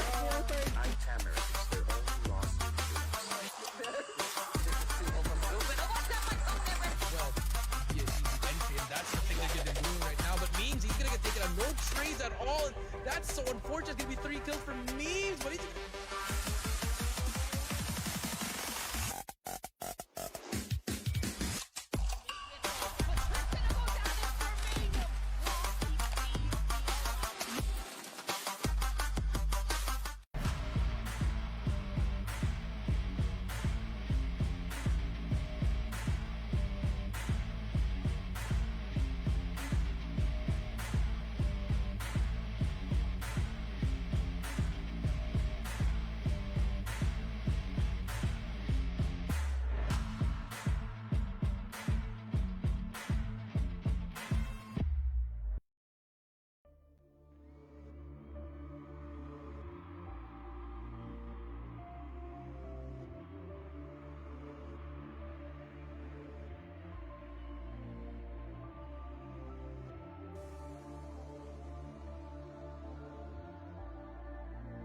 Outside the game, I'd have a hard time making decisions and just go through life without any direction really. But when I'm in the game and as captain of the team, I have to make confident split-second decisions to lead our team and give us that direction we need to win the game.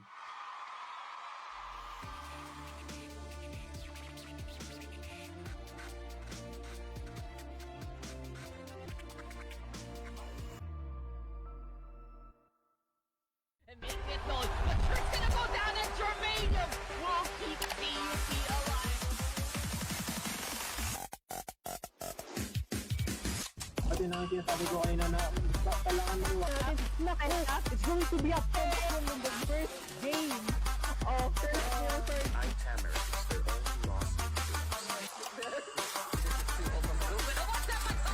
well, entry, and that's the thing that you've been doing right now. But Memes, he's gonna get taken on no trades at all.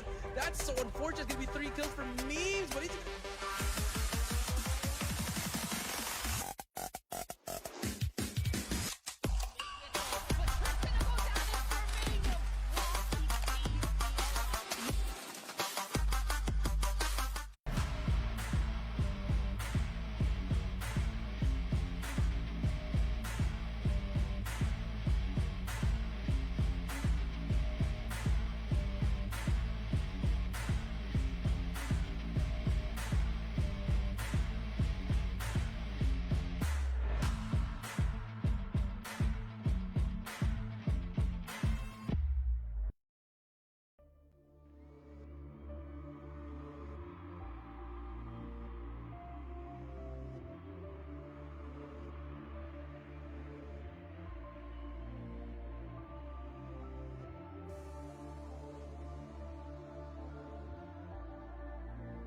Outside the game, I'd have a hard time making decisions and just go through life without any direction really. But when I'm in the game and as captain of the team, I have to make confident split-second decisions to lead our team and give us that direction we need to win the game.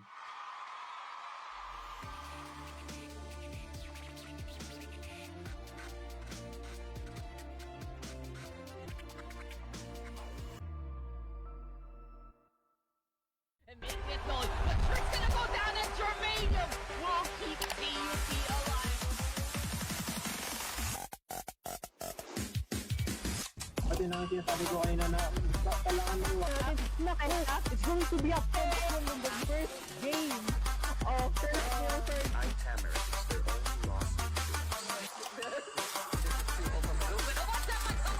well, entry, and that's the thing that you've been doing right now. But Memes, he's gonna get taken on no trades at all. That's so unfortunate. It's gonna be 3 kills for Memes, but he's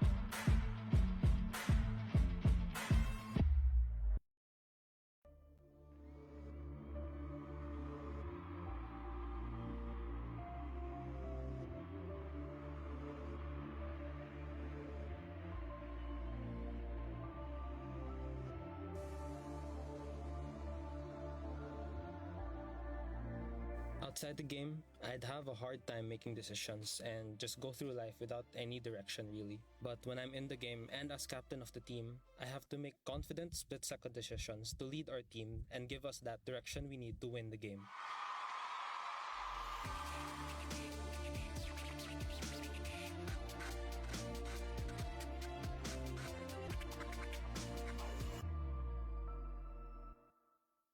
And make it known. The trick's gonna go down and Germanium will keep CUP alive.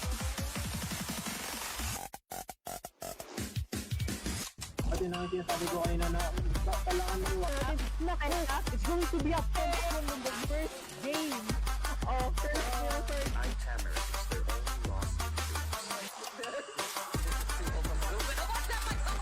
Well, be an easy entry, and that's the thing that they've been doing right now. But Memes, he's gonna get taken on no trades at all. That's so unfortunate. It's gonna be 3 kills for Memes, but he's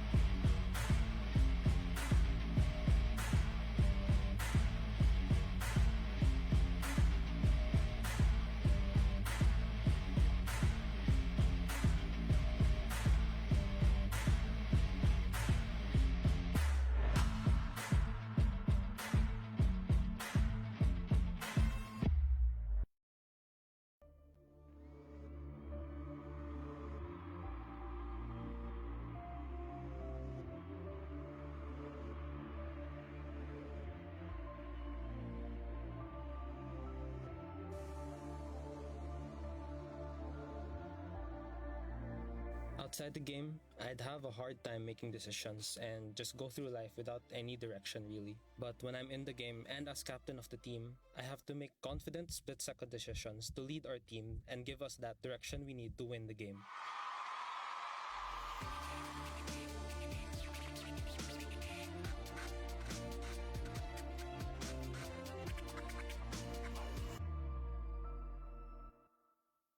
And make it known. The trick's gonna go down and Germanium will keep CUP alive. pati na sinasabi ko kayo na kailangan mo It's not enough. It's going to be a tension in the first game of first year third.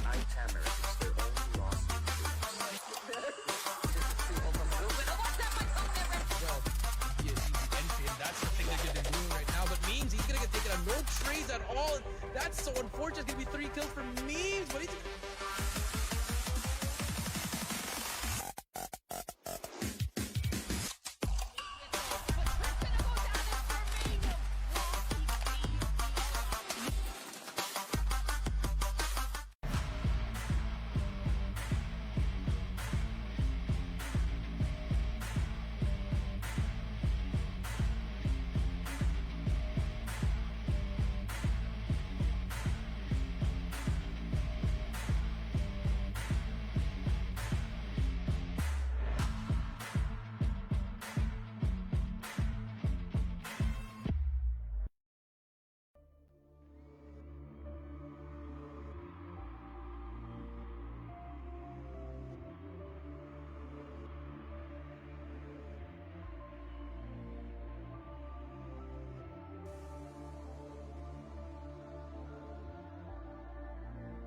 Outside the game, I'd have a hard time making decisions and just go through life without any direction really. But when I'm in the game and as captain of the team, I have to make confident split-second decisions to lead our team and give us that direction we need to win the game.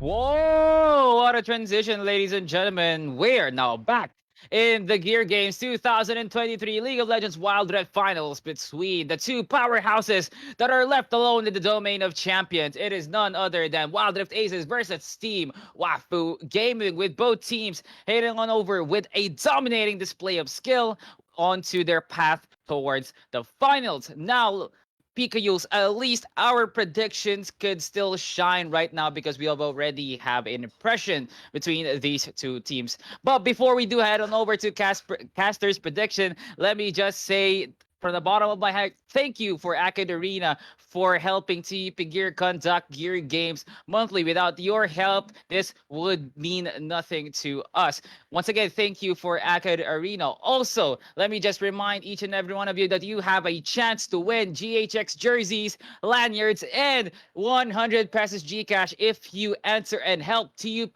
Gear win this year's 2022 Akad Arena Awards. Why don't you go ahead and go into the pinned comment for any guides related to that matter? Once again, 2022 Akad Arena Awards will be a huge help for TUP Gear to win those prestigious awards. Let me just also remind you, ladies and gentlemen, there are a lot that is happening in the TUP Gear community. Mark your calendars, March 29th will be the third ever movie nights hosted by TP Gear's Discord server. So if you do not have anything going around your 29, you are vacant and you want to hang out with us, me, Pika Yules, and the rest of members of TP Gear, go into the Discord server March 29 and mark your calendars because it'll be a once in a lifetime experience in this month's movie night. Once again, it is movie night on March 29. Pika Yules.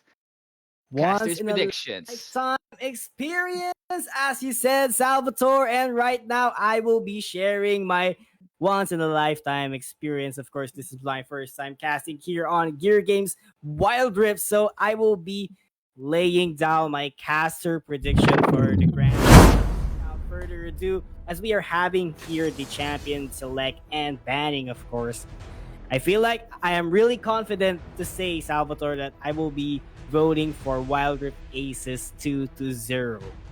How about you? You took the words right out of my mouth, my friend. I am going to, without a doubt, the most strongest team we have ever combined forces for a Gear Games tournament here.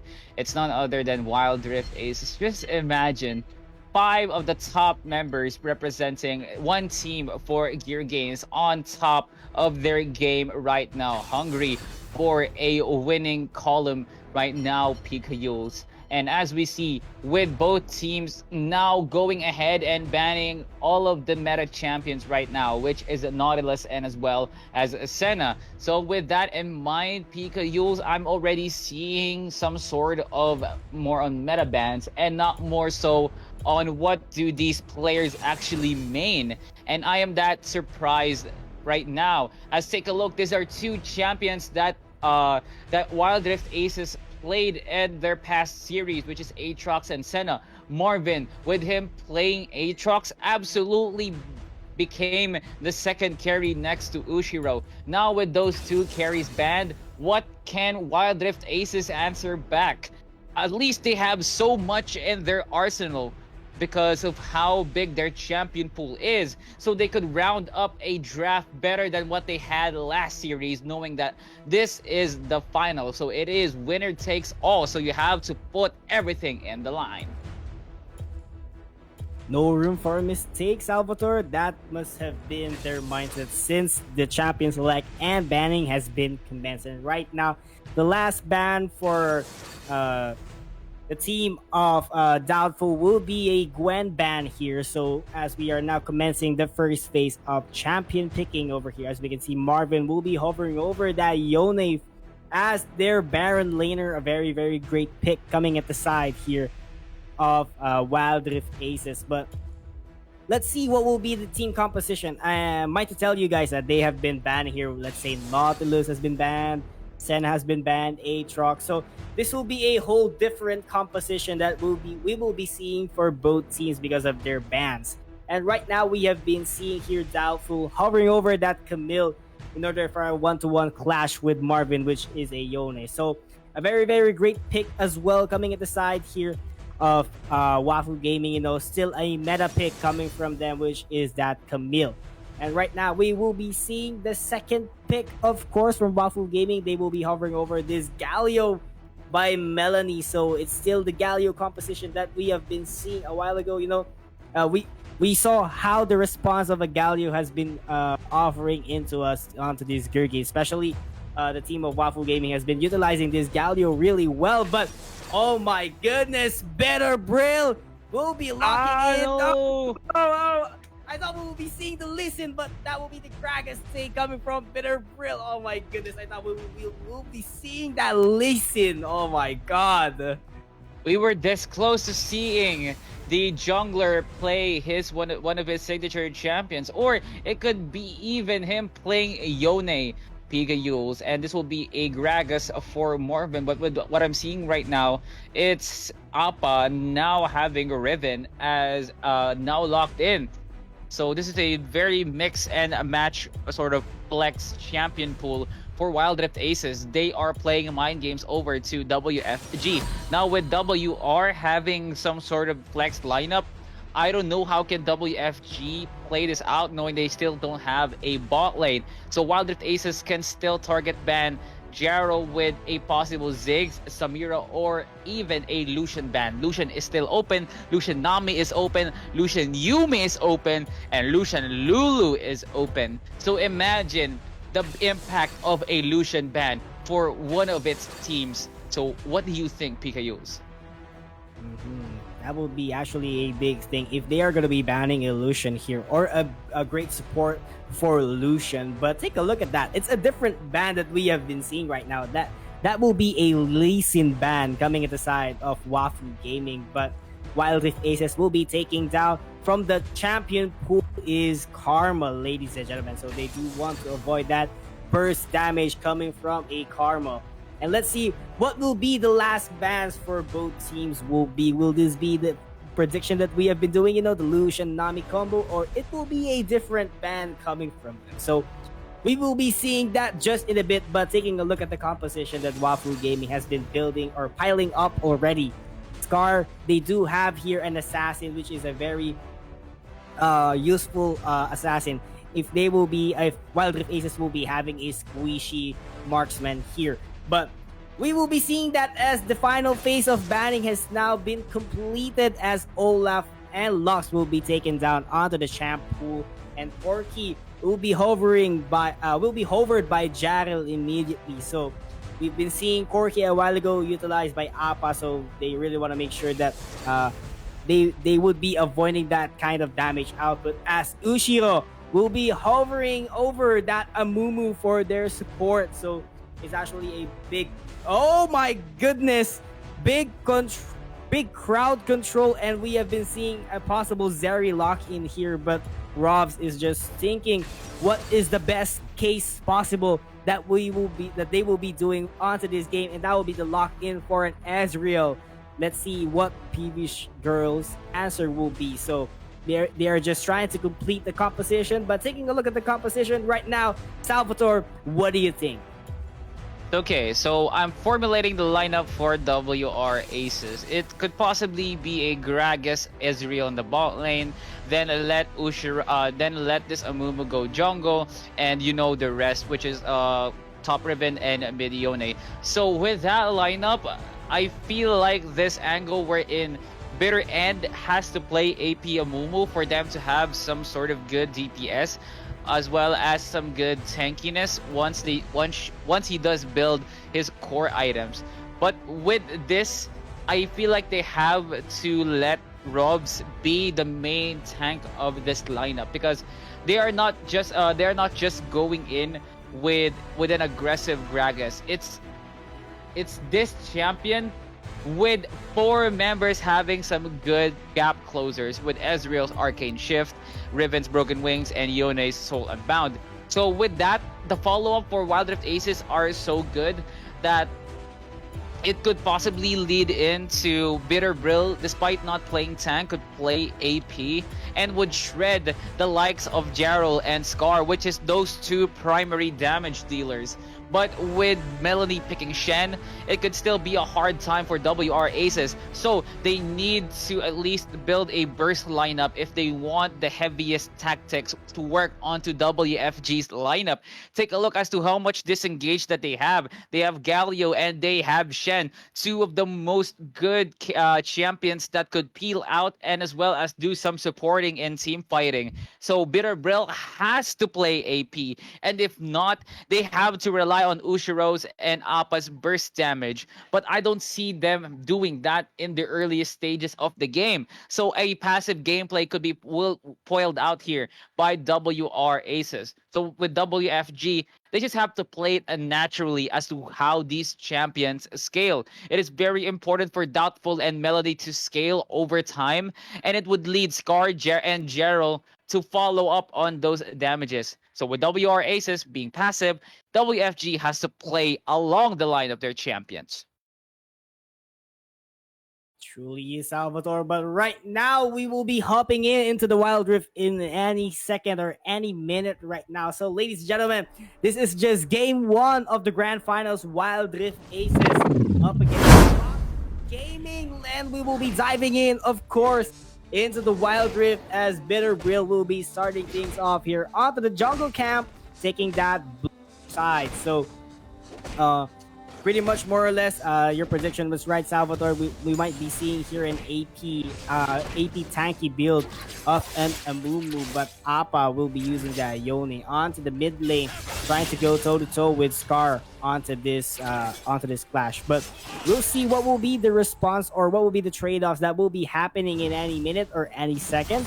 As Peevish Girl here onto the bottom side is just trying to be aggressive here, dealing some damage over here, and they are just trying to harass and taunt the members here of the bottom laners of Wildrift Aces. Wildrift Aces bot lane does have good poke, and Gerald and Peevish Girl is not doing the best of jobs in dodging in one of those because of how much spacing the Wildrift Aces is taking up. So because of that, I feel like there is a lot of punishment being thrown out by Gerald by recalling and recalling. Trades in the top side. Now Ignite pop onto Doubtful. Take a look at Marvin flashing in. It is first blood onto the Exile. Marvin with a solo kill of his life. Doubtful, despite having barrier and passive, it is not enough for the Master of the Broken Wings.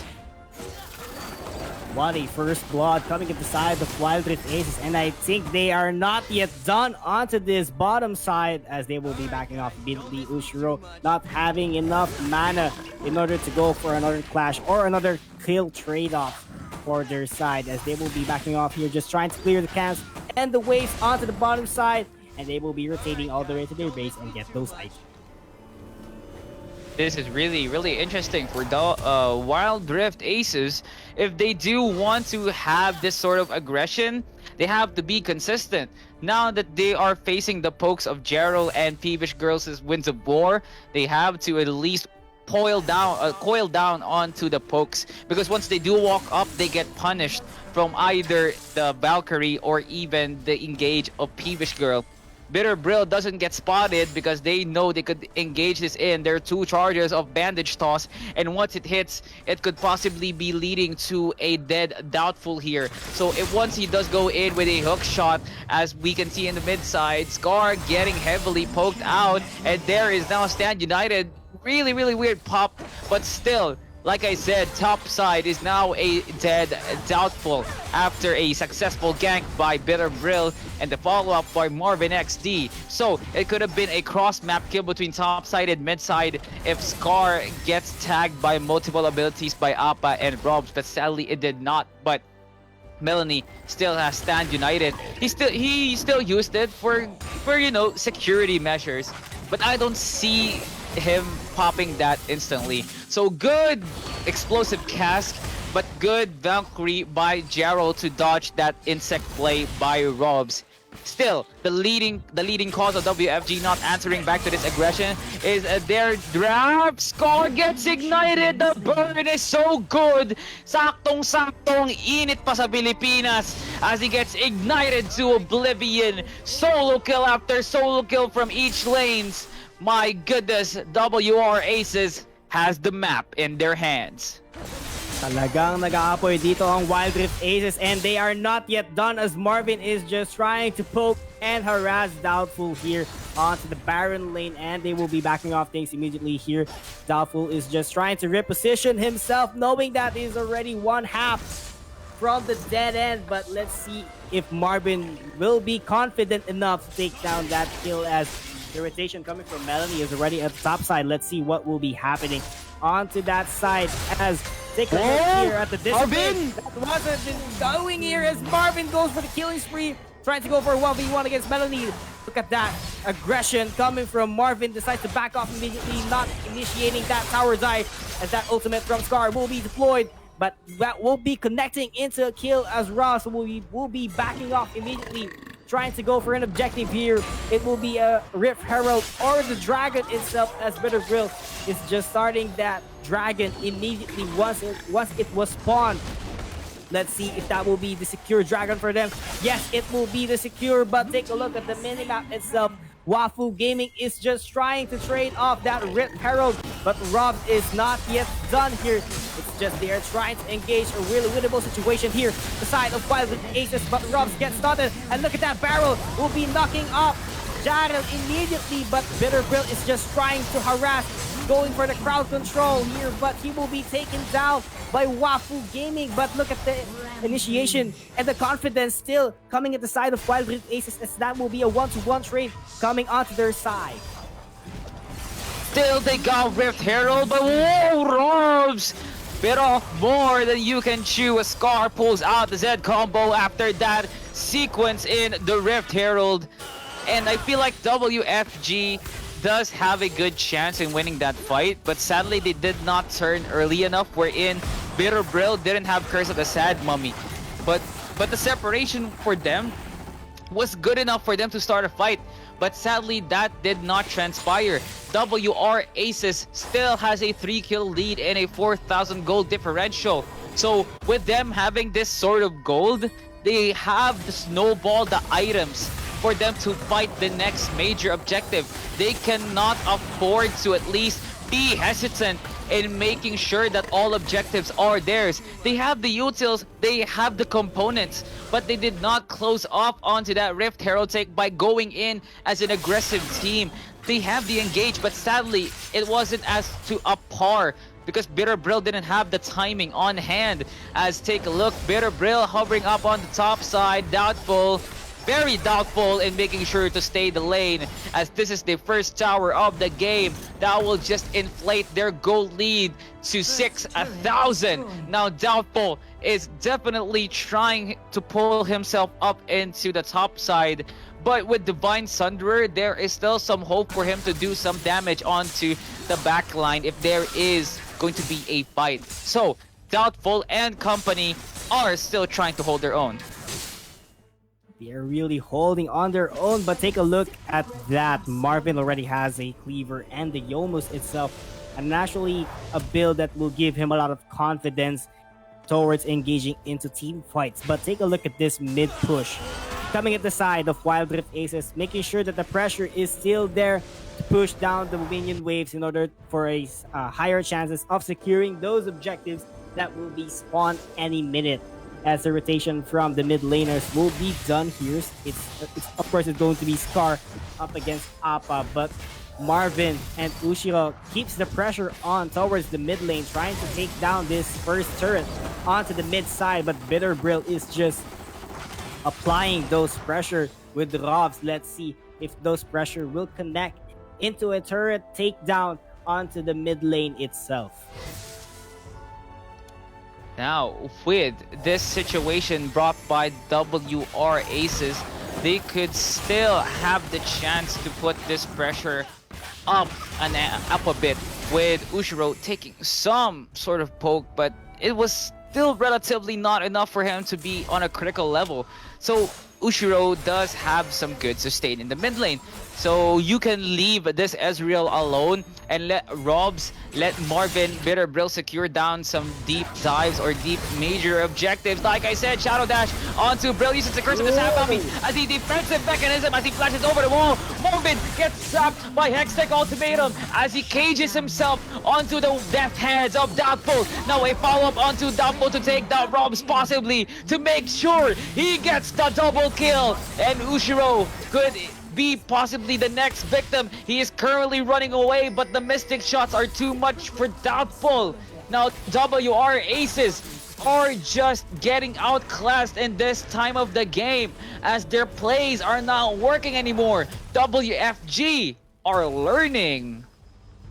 Take a look at the replay. Look at that, was almost a disengage coming to the side of Ross, but it's just the damage output and the crowd control coming from Doubtful will be enough to take down that kill against Marvin. And look at the chase from Doubtful again and again, making that one a double kill onto that side, making sure that disengage coming from Ross will go to waste because of the confidence. I mean, the Divine Thunderer already is paying off towards him, and that has been the price that he has been gaining since the start of this game, having that Divine Thunderer. But take a look at this mid push coming at the side of Wildrift Aces, as that'll be a side lane push coming from Doubtful as well towards the Baron side.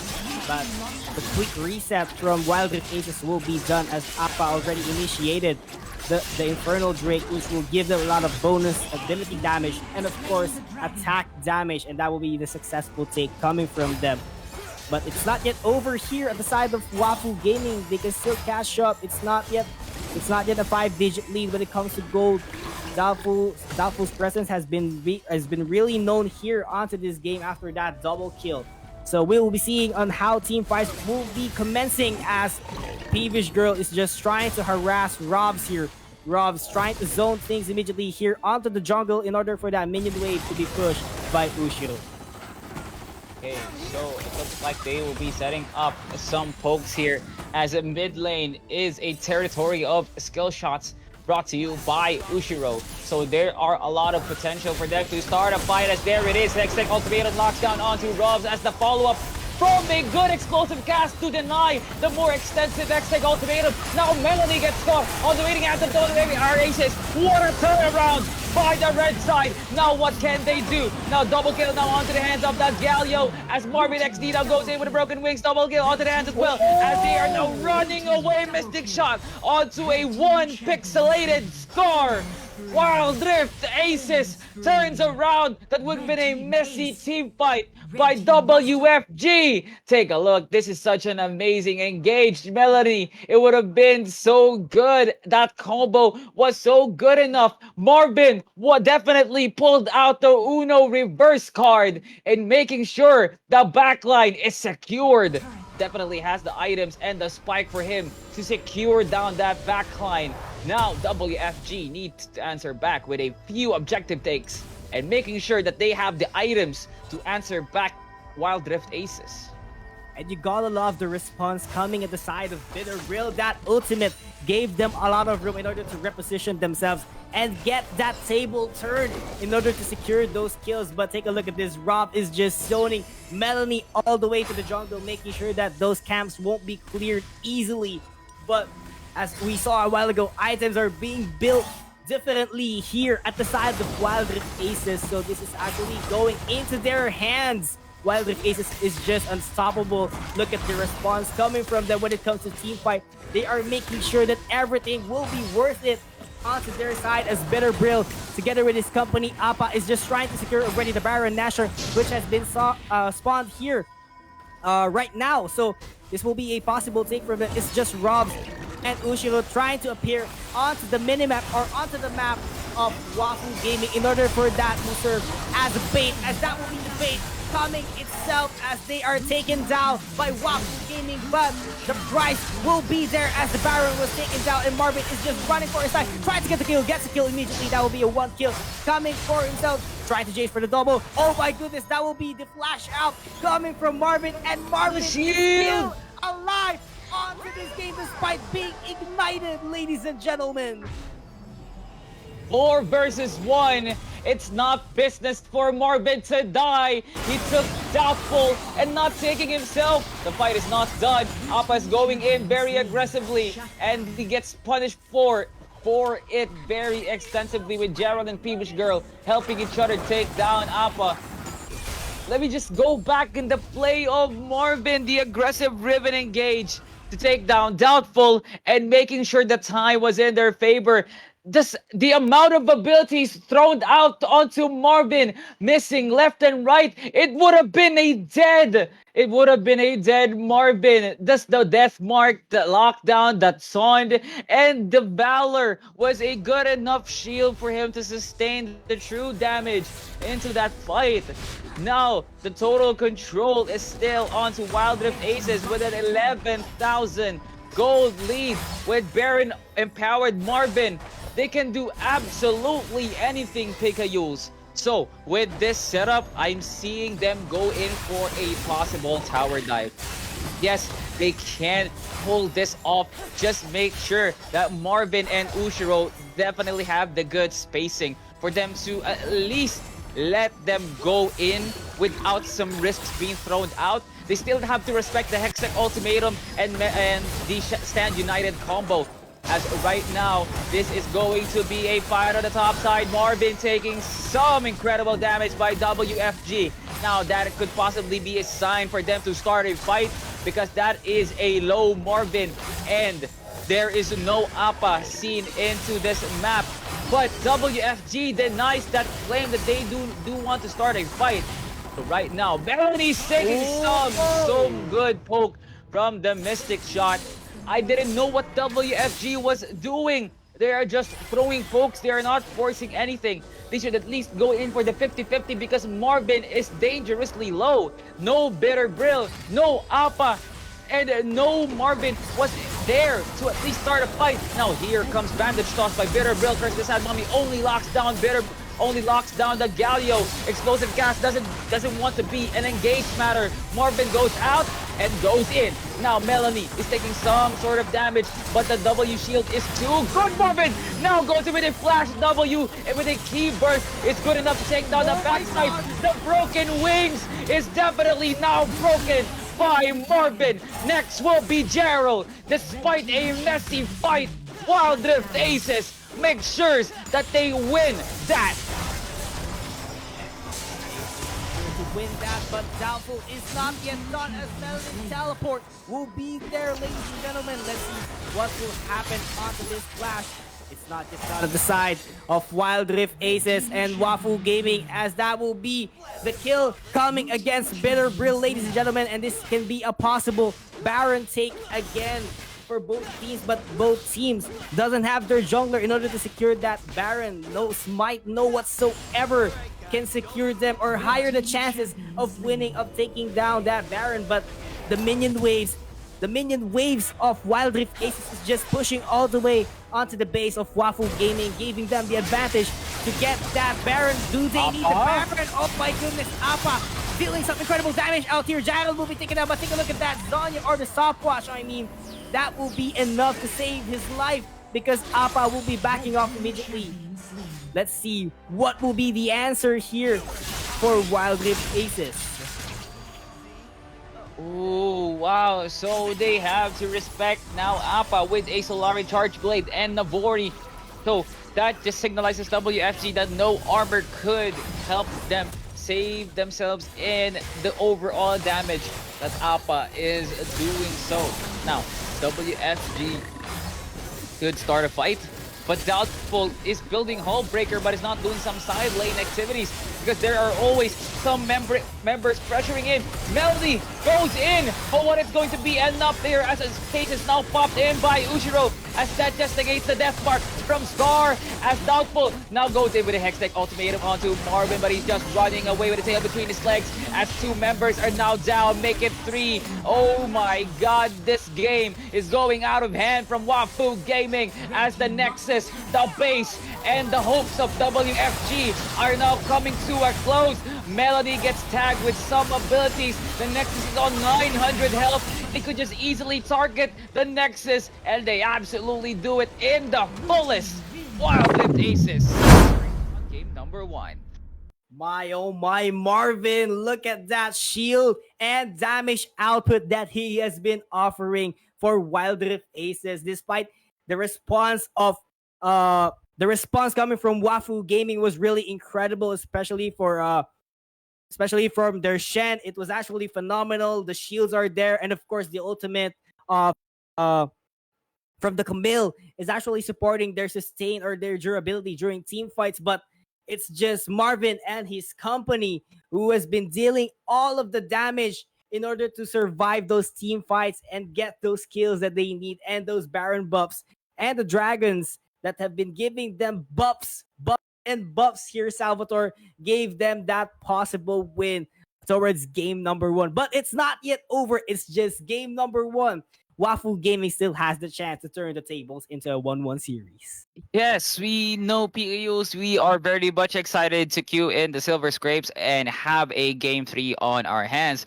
But with Wild Rift Aces' ability to just read off the plays of the enemy team, I I am confident that we are not going to be able to see a game number 3 PKUs as much as I want to, because I feel like they've already been in this part of the game. I mean, Wild Rift Aces to play onto the game style of the enemy team. So if they are just doing that some sort of mindset, they are going to be consistent onto this.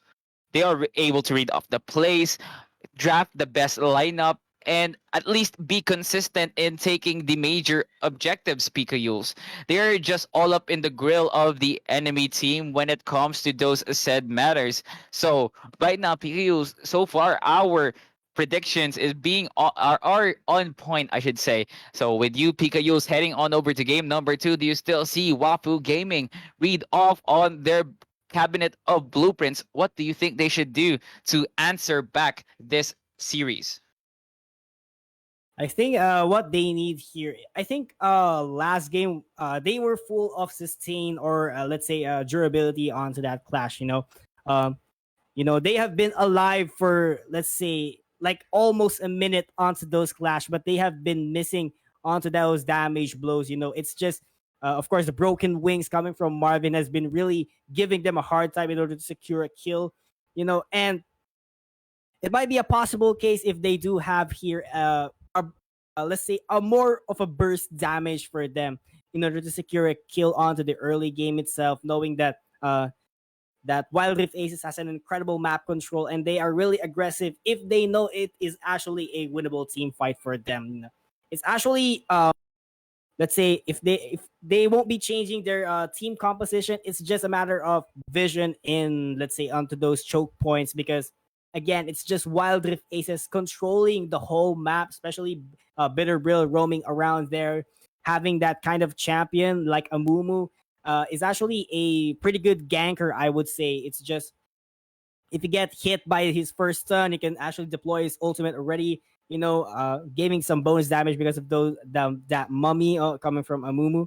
It's actually that is the main problem towards the early game, and the late game has been resulting into a pretty commendable team fight because of the items that Marvin has been building a while ago. So they really do need to avoid those late game composition that Wild Rift Aces has been offering. But it's just a matter of team awareness, communication itself, I would say, since Wild Rift Aces is just emerging victorious because of those shot calls and team fights that they have been doing onto that game. It's getting hot in the Wild Rift PQs. You could just imagine the animosity between Wild Rift Aces and how hungry they are in claiming that they are the champion. But they are just one game away from that title. And I just see them being aggressive with their draft as to pull out anything that they can to at least pull out a major stop in making sure Waffle Gaming does not force a game 3. We all know how big of a deal their champion pools are. So despite them banning their champions, which is Senna and Aatrox, their strat, it was so good that they had to ban it out. I'm pretty sure that this game would still lead into that narrative wherein despite you banning those champions, we can still whip out anything that we want. So I could see a possible Yone ban, but still have Appa play Lucian mid, something like that. Or we can see an Aatrox or a Riven ban, but we can still see Marvin play Aurelia. So that is how good Wild Rift Aces is as a team. They know how to build a specific champion towards a formidable draft. It's not them playing their mains. It's them playing to the champions that could synergize to one another. That is the difference maker for all of the teams that competed compared to Wild Rift Aces. It's not just them picking out those champions. They know that they have a strat on mind when playing those champions, like I mentioned. Ladies and gentlemen, this is now game number 2 between the Battle of the Champions, WFG and Wild Rift Aces. Now 1-0. What could be the answer of WFG? Can they force a game 3, or can Wild Rift Aces finish things once and for all? Do or die situation coming from Wafu Gaming, as the first ban will still be a Senna ban coming at the side of Wafu Gaming. So it's actually a ban that you expect, especially knowing that Senna is really a meta here onto the Wild Rift, and both teams can use Senna in the way they can or in the way they want onto this game. But take a look at the second ban, or the first ban coming from Wild Rift Aces, which will be a Nautilus ban. So we are seeing here consistent bannings from both sides, but the main point here is that we can see a Lee Sin ban here. Maybe it's just a matter of fact that they remember that there is a possible case that they will be having a Lee Sin over, but I guess it will be a Ziggs ban here. So Ziggs has been one of the damage dealers, of course, here onto the game, so you gotta respect that ban, especially Ziggs here is pretty flexible in all lanes, whether it will be a mid lane, dragon laner. So it's actually a flexible champion here on Wild Rift, and as what you expected, Salvatore, we are going to be seeing here a Riven ban coming at the side of Wafu Gaming. So Riven ban, it will be already a cancelled champion at the side of Marvin, but again, Marvin has a lot of champions. The champ pool of Wild Rift Aces is just too big for Wafu Gaming. So let's see what will be the counterpart or the exchange from banning that Riven coming from Marvin, as we are going to be seeing the last ban from Wild Rift Aces in just a bit, and that will be an Aatrox ban coming from Wild Rift Aces. And now we will be seeing the first phase of champion pickings itself. So Doubtful out here, no room for a mistake for Wafu Gaming, and they will be hovering over this Jace, a big damage dealer coming from their side, and a Jace like this will be the best case possible if they do want a big damage dealer here onto this game.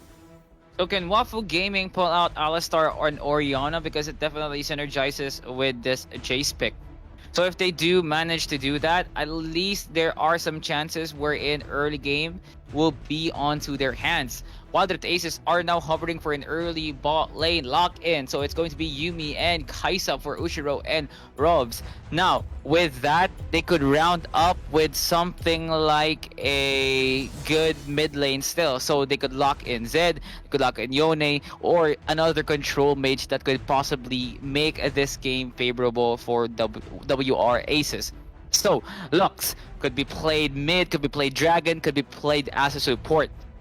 So, if this could easily be a with this choice, I think this Jace will now be hovered onto Scar and let this Lux be played by Jarl, so that there is much more flexibility in terms of the lineup of WFG. They are not just relying on these champions to play on their main lane, but for them to absolutely have a good and unsuspecting draft could lead Wild Rift Aces adjustment chances to be confused as well. So with this, I could see a Jace angle for Scar and let this Lux be played by Gerald or even Peevish Girl. So Garen now locked in for Marvin. All we need to see is a possible jungle ban once again for Wafu Gaming. They did not read off, so they could possibly go in for a jungle ban once again.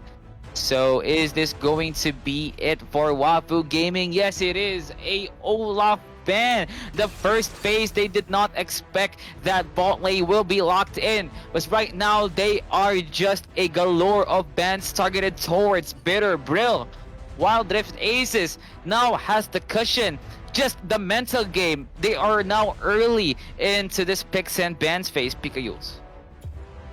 Truly is. They just want to ban most of the champ rules from Bitterbrill. But let's see what Bitterbrill will be offering to us later. As the last ban from Wafu Gaming will be a Renekton ban, I would say.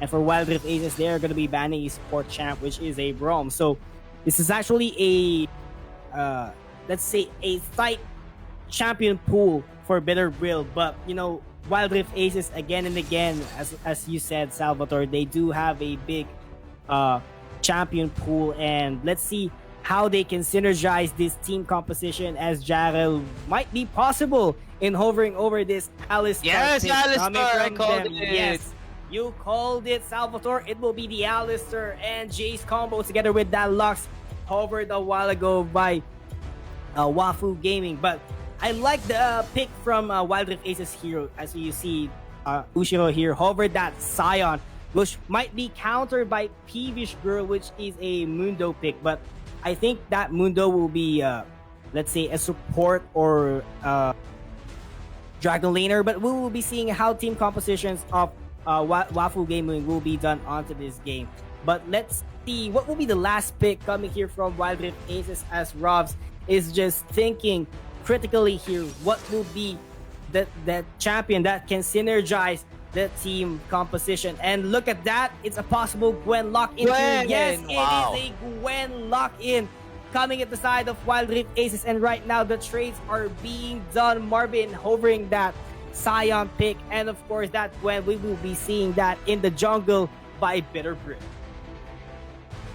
Wow, okay, so the lineup of WFG is really nice on paper when you take a look at it, that Gerald and Peevish Gerlock and Lux Alistair to counteract Kaisa and Yumi. So the win condition for WFG is to absolutely nail the out of the park Ushiro and Rob's early game aggression. So if they do manage to pick up level 5 really quickly, there is a lot for Ushiro and Robs to be punished for. Also, if Ushiro doesn't run cleanse, which I hope he does, there's going to be some issues ganking the there's going to be some issues for Ushiro's life to be on risk, because he's prone to ganking. Yes, there is final chapter, yes, there is supercharge, but we all know how good it is to have cleanse as your main summoner, knowing that this is the lineup brought by WFG. I feel like this is a lineup to target towards Ushiro's mobility as a champion. So yes, they did pick Lux, Alistair, and Mundo to go in and counteract Ushiro. No more or no less. I know that all other side lanes will still play effectively, but with WFG's lineup, they have to play towards their dragon laners. That is on point, Salvatore. So, ladies and gentlemen, this is game 2 of the grand finals of Gear Games Wild Rift. It is a go big or go home, do or die situation from Wafu Gaming. And right now, is this a possible victory, landslide victory, I would say, for Wild Rift Aces? They are just a win away to take the trophy and be onto their glory and be the champions of this year Gear Games for League of Legends Wild Rift. So, ladies and gentlemen, again, Wild Rift Aces versus Wafu Gaming, game number 2. So we will be diving into the Wild Rift at any second, any minute right now. So again, win conditions a while ago onto this game, and right now we are here inside the Wild Rift. So we are seeing here Scar onto the middle lane, having that Jace, and Doubtful onto the top lane or the Baron lane with that Mundo. So this is an early aggression coming at the side of here of Wild Rift Aces. It's just Peevish Girl here just trying their best together with Jarrell in order to poke things immediately here. So apparently it was a swap between Bitterbrill and Marvin. So now Marvin is playing Gwen. Bitterbrill is playing off a, yes, definitely a weird angle, playing Garen jungle. Yes, it can happen. He's running a weird rune setup here for Bitterbrill, but still, I am optimistic that this sort of lineup could still be played at a highest level, because with Brill, I am confident that the gank kill will still be there. No CC, but still the setup from all of the lanes are good enough because once you do gank Appa, there is decimating smash. Once you do gank Marvin, at least there is some aggression wherein Doubtful has to commit and the gank will be set up. If you are in the mid side, there is final chapter. If well, the opportunities are endless for Bitter Brill's ganking potential. So with this, there is going to be some sort of heavy punishment for WFG to at least maintain their lanes because they were not prepared for this early lane swap between Robs and Ushiro, wherein Appa is playing as a solo bot. Now they do get the gist. Peevish Girl walks into mid lane. Going into the mid lane, and this is actually the rotation or the composition that we expect in the early game. It will be the support roaming around into the middle. They are just letting those damage dealers onto the dragon lane, scale up those goals, get those items being built. And Scar is just poking things here side of middle lane as multiple trade-off blows are being given here as Zalful is just trying to chase Marvin, but those scissors will be taking a lot of damage as Jarrell is just trying to poke Appa here, and Appa decides to back off immediately. This is actually a possible gank coming at the side of Wildrift Aces, but they decided to back off immediately. They do back off immediately. Indeed, Marvin does have needlework, and Doubtful goes in for the ulti as well to have him sustain some of this game. Now, Appa is a driving four-wheeler. Unstoppable onslaught now goes in for a dower dive. And Doubtful knows that where he is. He's now running away. Here comes Bitter Brill. Focuses onto Peevish Girl as he headbutts in away with a flash bomb. Demacian Justice over to your head. Peevish Girl is now down, and Doubtful will be going home scot-free. Dive angle could possibly be played here. It's a 4v2 action. Now here comes Melody with a crushing blow onto the head of Bitter Brill as a 1-for-1 trade transpires in the mid lane, Picayules. What a dive coming at the side here of Wildrift Aces, but that dive will be trading off a kill as Bitterbill was dead. And another kill coming at the side here of Wafu Gaming. And Wafu Gaming is just dominating this as Scar takes down a kill. And they are just chasing Robs as that will be a clear double kill at the side of Wafu Gaming and Scar. What a gank. What a dive coming at the side of Wafu Gaming. Oh no, Wildrift Aces.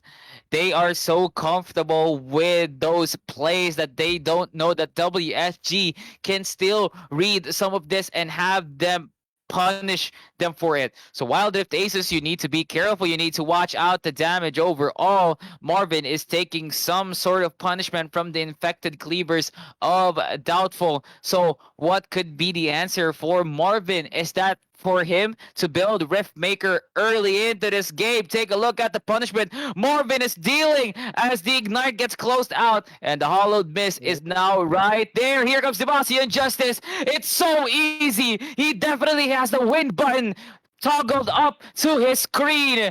Bitter Brill is all up in the grill of WFG, with him now calling in for a Rift Herald take. Where is a Melanie? Nowhere to be seen. Possibly taking out Dragon. Yes, they are. So this is a trade of an objective between these two teams. It does happen every time, Salvatore. It's the objective trade-off that will be happening onto this situation as Rift Herald will be taken down by the red side. Bitter Brill securing that Eye of the Herald. And this will be a possible gank, possible deploy of the Rift Herald towards the mid lane, making sure they maximize that push. Getting the tower platings that they need for a bonus gold. And take a look at that. The first turret is taken down, of course, by Wildrift Aces, but they decide to back off immediately. Alpha is just being chased down here by Doubtful, trying to blow off some steam here, throwing what they need to throw. Bitter Brill is just warded all the way onto the river. That won't be a possible gank coming at the side of Wildrift Aces, and Ushiro and his company, Ross, is just trying to clear the waves here towards the mid lane. So it's still looking like a pretty comfortable lead for Wildrift Aces as they now called in for a lane swap with a 2,000 gold lead secured here. Picayos, they could easily levitate themselves in a good lead wherein it's much more favorable for them. So it looks like Marvin did not opt for a Rush Rift Maker as Nashor's Tooth will be used as a first item because I don't know how can Doubtful answer back once he did build Riftmaker, but with a Sunfire, it still as a good equivalent to building off, let's say, a Thornmail or even a Spirit Visage. So now Scar spotting down Marvin, taking some sort of damage needlework now, but here comes Bitter Brill walking up onto Scar as he just gets scarred away, I guess, if that is the right term to say. Scar is not finished taking down the poke of a Marvin XD. So there are a lot of things happening here at bot lane, especially they are hovering. So they know that Peevish Girl and Jaro are walking away. So a dive angle could be played here by Bitter Brill. Ushiro and Robs are right there. Here comes the dive. What can Bitterbrill answer back? You have no Yumi. What are you doing? Oh, an emote by Scar.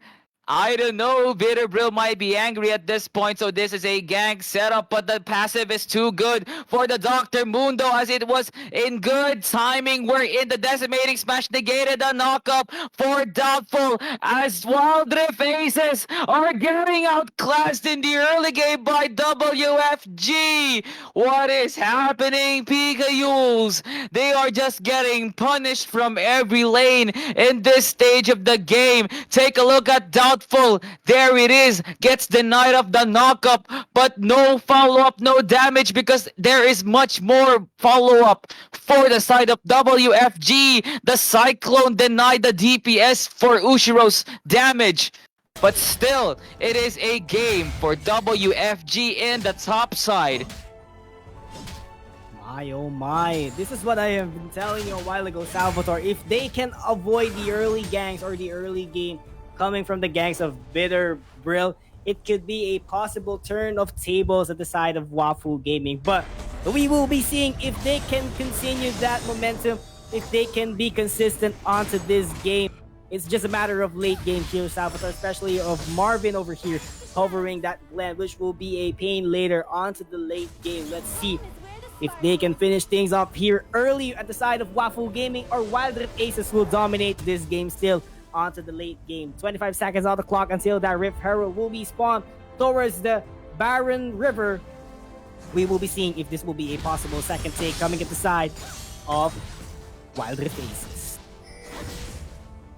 So they quickly turned around a messy fight. So with this, I don't know if they still have the cushion to let their gold lead answer for themselves as to how strong they are. But Marvin, Appa, and Ushiro is still not reaching the apex of their power in 9 minutes and 30 seconds of the game. Now, with Rift Herald spawned in, there could possibly be a team fight called on. Melanie gets Icanthian Rain, but hello, that's just a decoy. Unstoppable onslaught onto the backside, but where is the side follow-up as the Gargoyle's Flame is a good enough enchantment for him to delay some healing damage from WFG as Marvin is in front of the fight, doing some sort of work onto the backside, but it's not enough as the needlework is doing some good work. Here comes the follow-up coming in from Gushiro as a very aggressive Kaisa. The Killer Instinct does some good work in making sure he sustains the fight. Uchiru now re-engages in, but Peevish Girl, a good headbutt to disengage the fight. It is a messy game. It's a 2-for-3 trade, but it's still Wildrift Aces have control on the top side, and it would give them Rift Herald. Beautiful trades coming from both teams, but it's just Wildrift Aces getting the upper hand, securing that second Rift Herald of the game.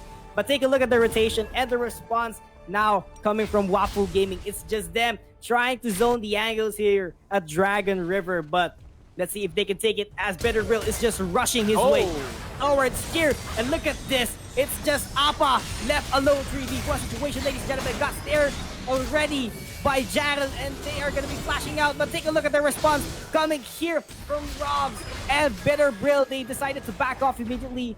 They must have been thinking to secure that Drake immediately But look at the zone. Look at the angles coming from Waffle Gaming. Bitterbrill chasing. Star immediately take down one member of Waffle Gaming. But take a look at the response coming at the side of Melanie. It's just Wildrift Aces and Waffle Gaming trading bros immediately. Star taking down. Melanie is already. Bitterbrill, oh my god. Oh my goodness. Bitterbrill is just dominating this flash. That will be another kill coming from him. It's just 1v2 situation here. Oh my goodness, Bitterbrill. Can he get that kill? Yes, he does. And it's just Bitterbrill and Rob dominating the game, dealing some damage shield. Doubtful is just running away towards his life. Tries to throw her off. Immediately a skill here, but that won't be enough to do a damage against Bitterbrill. It's just Rob and Bitterbrill combination happening here, and that will be the turret being pushed for Wildrift Aces, but they decide to back off immediately. Ultimate from Ross will be there. That won't be enough to get away from that flash, and that will be the price being paid at the side of Wildrift Aces. Robs and Bitterbrill taken down onto that flash. Brill is out of his mind. He wiped out 4 when Wildrift Aces had nothing to answer back. Appa cancels the wave on the top side, so this could possibly be a play. So right now, WFG now calls in for a possible dragon take as the jungler is nowhere to be seen. So this could be an easily secured down dragon for the side of WFG. Bitterbrill and Rolves had the sequence of their life with them absolutely nailing every angle in that sequence. So with this, the Yumi Garen connection, they have to play around this Pika-Yules. I understand that Appa is not having the game we've accustomed to in the past 2 games we've seen him, but I understand that he's doing this to buy some time in the waves for them to absolutely still be favorable for Wildrift Aces.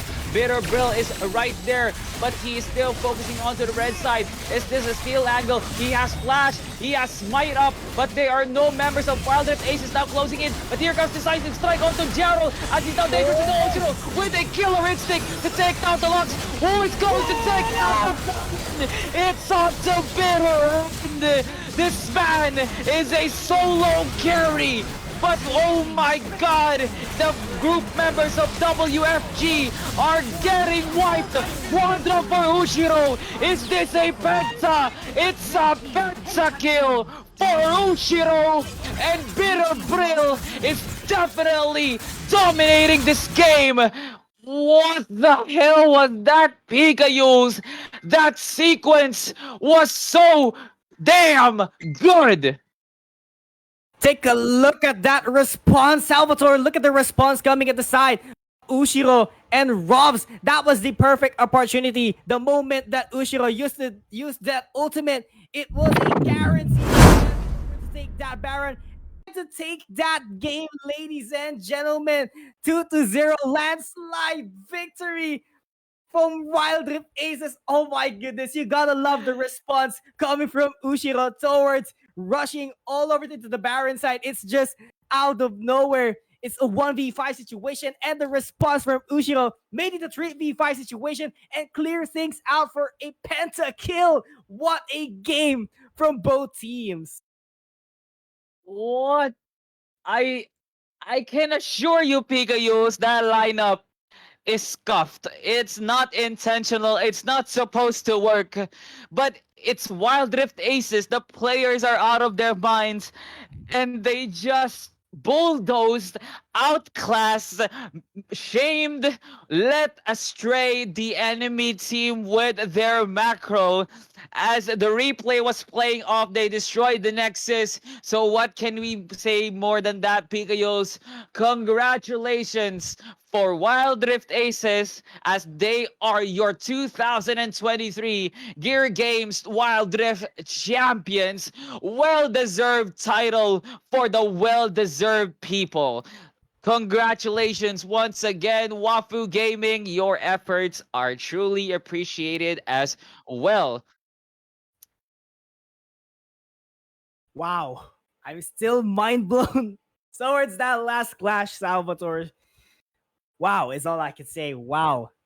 Again, congratulations, of course, to congratulations first and foremost, to the teams who participated onto this tournament, Gear Games. Of course, without you, this event wouldn't be possible. Speaking of this event wouldn't be possible, we would like to thank, of course, Arcade Arena, of course, for supporting TUP Gear in events such as this one.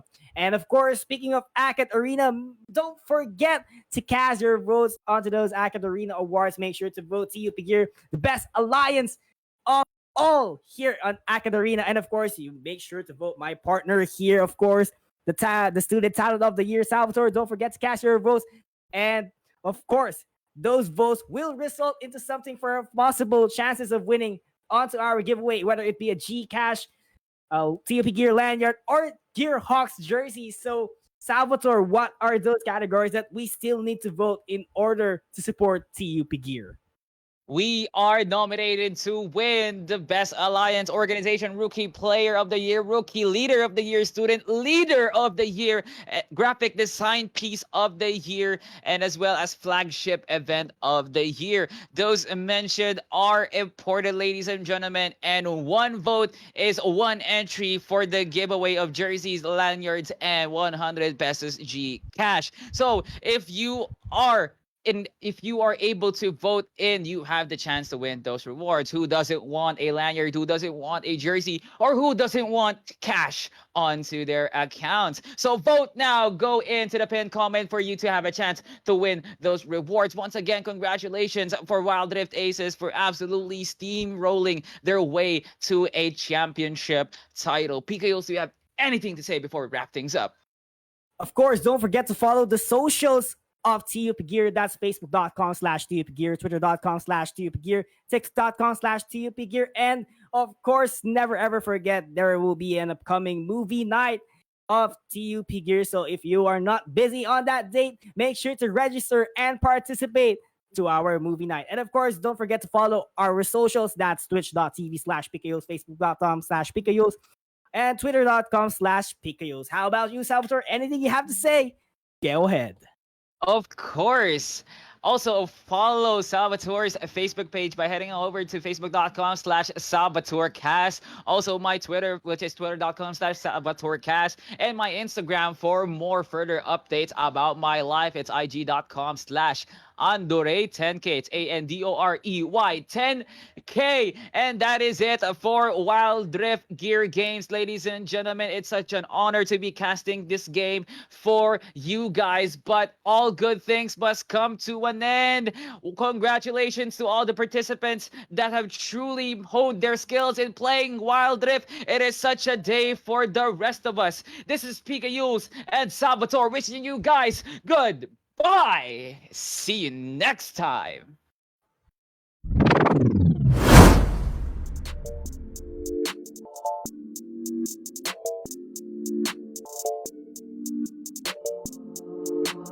Wi-Fi, sci-fi.